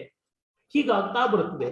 ಅದರಿಂದ ಹಕ್ಕುಗಳ ಬಗ್ಗೆ ಕೋಲಾಹಲ ಮಾಡುವವರು ವ್ಯವಸ್ಥೆಯನ್ನು ತುಂಬಾ ಬರೀ ದುರುಪಯೋಗ ಮಾಡ್ಕೋತಾರೆ. ಪಾಶ್ಚಾತ್ಯ ಜಗತ್ತಿನಲ್ಲಿ ಹೆಚ್ಚು ಈ ಕೋಲಾಹಲ ಯಾಕೆ ನಡೆದಿದೆ ಅಂತಂದ್ರೆ, ಅಲ್ಲಿ ಸುಮಾರು ವರ್ಷಗಳಿಂದ, ಸುಮಾರು ಶತಮಾನಗಳಿಂದ ಕರ್ತವ್ಯ ಪ್ರಜ್ಞೆಯ ಮೂಲಕ ಒಂದಷ್ಟು ದುಡಿದು ಅನುಕೂಲ ಮಾಡಿಕೊಂಡಿದ್ದಾರೆ. ಅಜ್ಜ ಮುತ್ತಜ್ಜನ ಮುತ್ತಜ್ಜ ಸಂಪಾದಿಸಿಟ್ಟಿರುವ ಹಣದ ಮೇಲೆ ಬದುಕುವಂತ ಈ ಕೂಡಿಟ್ಟ ಗಂಟು ಎಷ್ಟು ಕಾಲ ನಿಂತಿರುತ್ತದೆ? ಕಟ್ಟುಕೊಟ್ಟ ಬುತ್ತಿ, ಹೇಳಿಕೊಟ್ಟ ವಿದ್ಯೆ ತುಂಬಾ ಕಾಲ ಅಲ್ಲ. ಆ ರೀತಿಯಾಗಿ ಹೋಗುವಂಥದ್ದೇ. ಅಲ್ಲಿ ಹಕ್ಕುಗಳನ್ನು ಕುರಿತು ಹೇಳ್ಕೊಂಡು ಕರ್ತವ್ಯ ಮಾಡೋದಕ್ಕೆ ಯಾರು ಇಲ್ಲದೆ ಇರೋದ್ರಿಂದಲೇ, ಉದಾಹರಣೆಗೆ ನೋಡಿ, ಯುರೋಪ್ನಲ್ಲೆಲ್ಲ ಕೆಲಸ ಮಾಡೋದಕ್ಕೆ ಯಾರು ಇಲ್ಲದೆ ಇದರಿಂದ ಬೇರೆ ದೇಶಗಳಿಂದ ಜನಗಳನ್ನು ತಗೊಂಡು ಬಂದು ಅವರ ದೇಶಕ್ಕೆ ಕಂಟಕರಾಗುವಂತೆ ಆಗಿದ್ದಾರೆ. ತಮ್ಗೆ ಗೊತ್ತಿದೆ. ಜರ್ಮನಿಯಲ್ಲಿ ಏನಾಯ್ತು ಅಂತ ಗೊತ್ತಿದೆ. ಬಾಲ್ಕನ್ ಪೆನಿನ್ಸುಲಾದಲ್ಲಿ ಏನಾಯ್ತು ಅಂತ ಗೊತ್ತಿದೆ. ಹೀಗಾಗಿ ಸ್ಕ್ಯಾಂಡಿನೇವಿಯನ್ ಕಂಟ್ರೀಸ್ ಅಲ್ಲಿ ಏನಾಯ್ತು ಅಂತ ಗೊತ್ತಿದೆ. ವಿಸ್ತರಿಸಬೇಕಾಗಿಲ್ಲ, ಇದರಿಂದ ಸ್ಪಷ್ಟವಾಗುತ್ತದೆ ಅನ್ಸುತ್ತದೆ. ಧನ್ಯವಾದಗಳು ಸರ್. ಮೂರನೇ ಪ್ರಶ್ನೆಯಾಗಿ, ಭಾರತೀಯ ಮತ್ತು ಹಿಂದೂ ಈ ಎರಡು ಶಬ್ದಗಳು ಸಮಾನಾರ್ಥಕವೇ ಅಥವಾ ಈ ಶಬ್ದಗಳು ಬೇರೆ ಬೇರೆ ಅರ್ಥವನ್ನು ಸೂಚಿಸುತ್ತವೆಯೇ?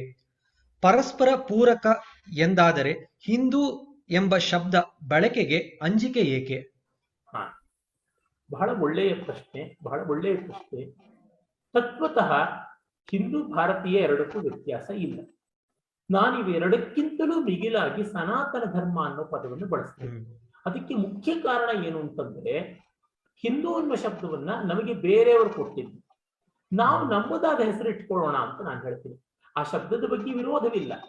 ಆದ್ರೆ ಆ ಶಬ್ದಕ್ಕಿಂತಲೂ ನಮ್ಮ ಪಾರಂಪರಿಕವಾದ ಗ್ರಂಥಗಳಲ್ಲಿ, ಶಾಸನಗಳಲ್ಲಿ, ಪ್ರಾಚೀನ ಶಾಸನಗಳಲ್ಲಿ, ಗುಪ್ತ ಮೊದಲಾದವರ ಶಾಸನಗಳಲ್ಲಿ ಹಿಂದೂ ಶಬ್ದ ವಿಜಯನಗರದಿಂದ ಆಚೆಗೆ ಬಂತು. ಹಿಂದೂ ರಾಯ ಸುರತ್ರಾಣ ಇತ್ಯಾದಿಯಾಗಿ ಬರುತ್ತದೆ. ಆ ಶಬ್ದ ಮೈಲಿಗೆ ಅಲ್ಲ. ಆದರೆ ಅದಕ್ಕಿಂತಲೂ ಅರ್ಥಗರ್ಭಿತವಾದದ್ದು.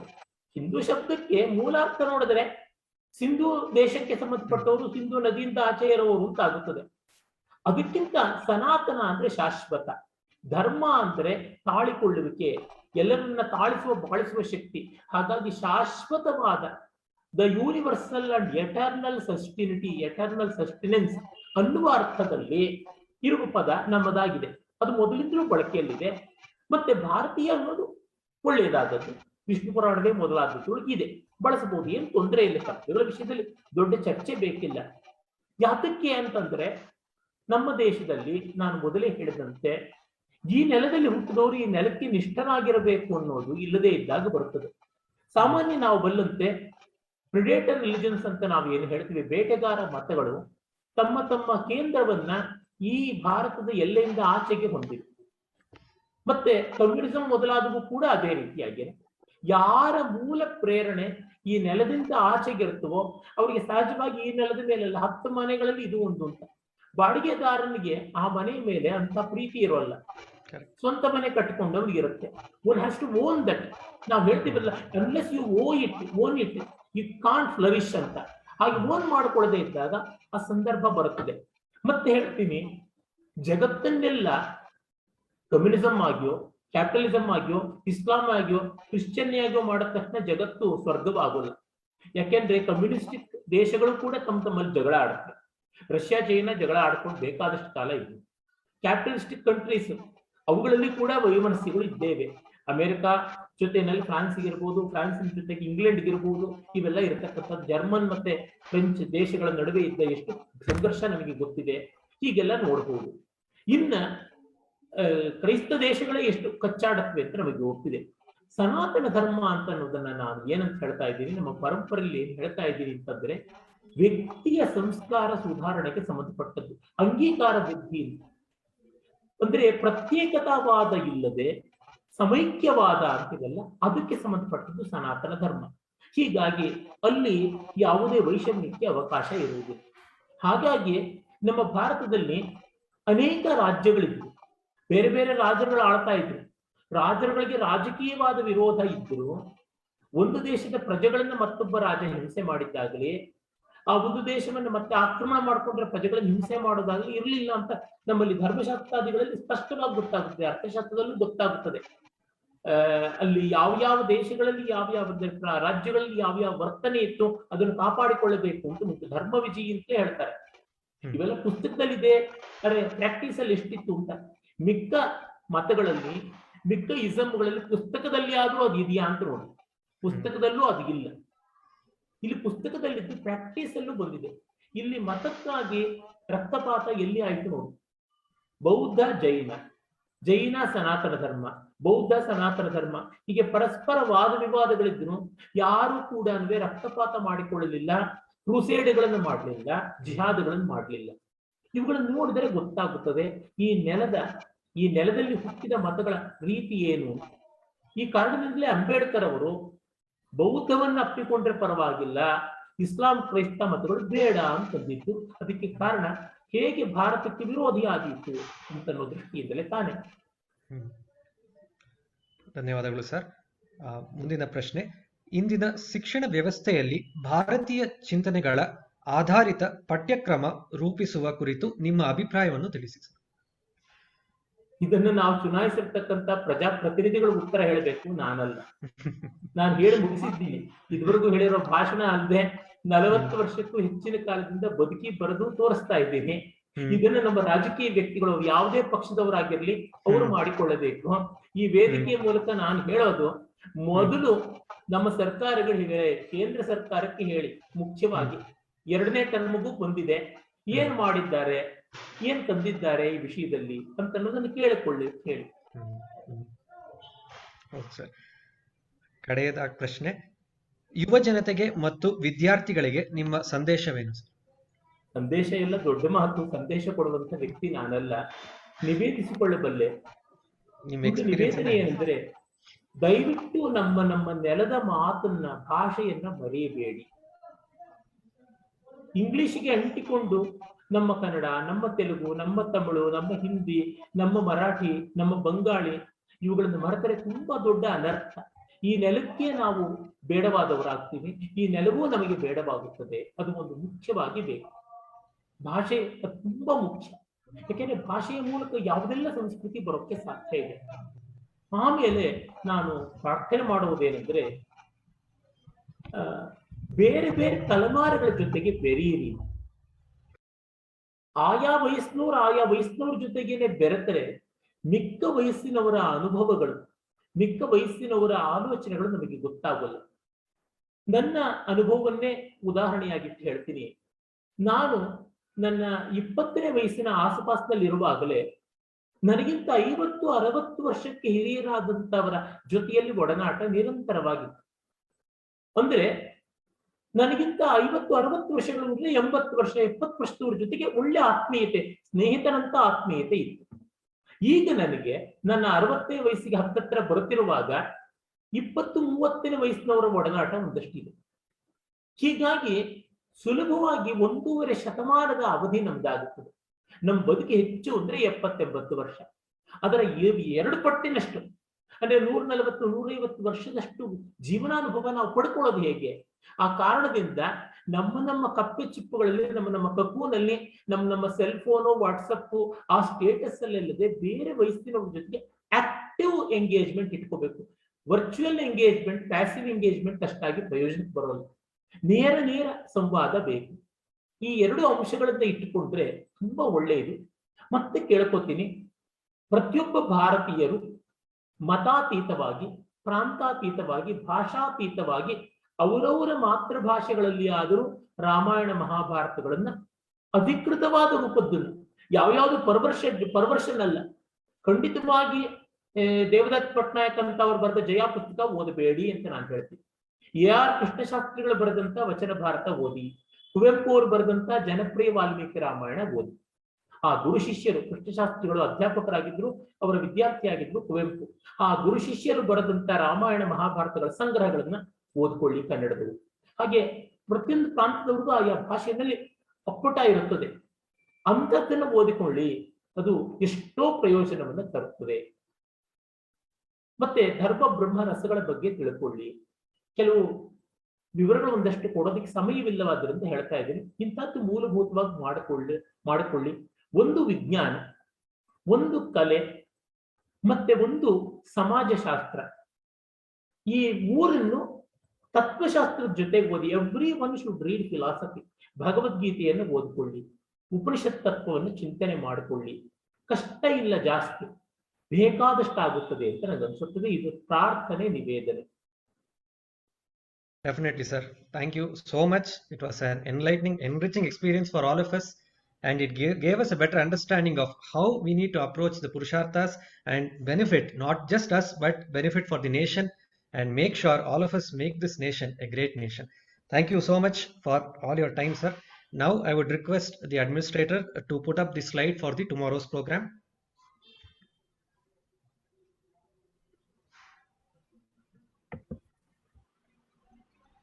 Yes, so tomorrow is day 14 and it is August 14th. So tomorrow at 11 to 12, we have the following programs. We will start with a soulful rendition of the patriotic songs. We have a special program, an inspiring story about Rani Gadidindalu. We have a mono acting on a farmer's call. We have a speech on the Royal Indian Navy mutiny, a dancing tribute to Bharata Mata, speech on my resolve on the occasion of the 75th year of independence, poetry on the tribute to all the warriors of the nation, and we also have a special Harikate on the freedom fighters. So all of you can please catch this tomorrow morning between 11 to 12 at our Facebook Live. And tomorrow in the evening, you can all please join us for a special talk, India and the World, Vishwavyapi Bharata Samskruti by Professor P.R. Mukund, who is a professor and author from New York, USA. This will be again live streamed at evening 6 o'clock at our same Facebook channel, Disha Bharat. We request all of you to also join to this program. And finally, we have another program, which is a wonderful play on Bhagat Singh, a drama on the legendary revolutionary Bhagat Singh. This is on August 14th, and please note down the timings. This is at 7:30. And this is also on our Facebook page, so you can please catch this drama and also be inspired. So in all, I would like to conclude by saying thank you to our special guest and all of you who have been part of this particular program, and we wish all of you all the very best. Jai Hind, Jai Bharata Mata. Namaskaram.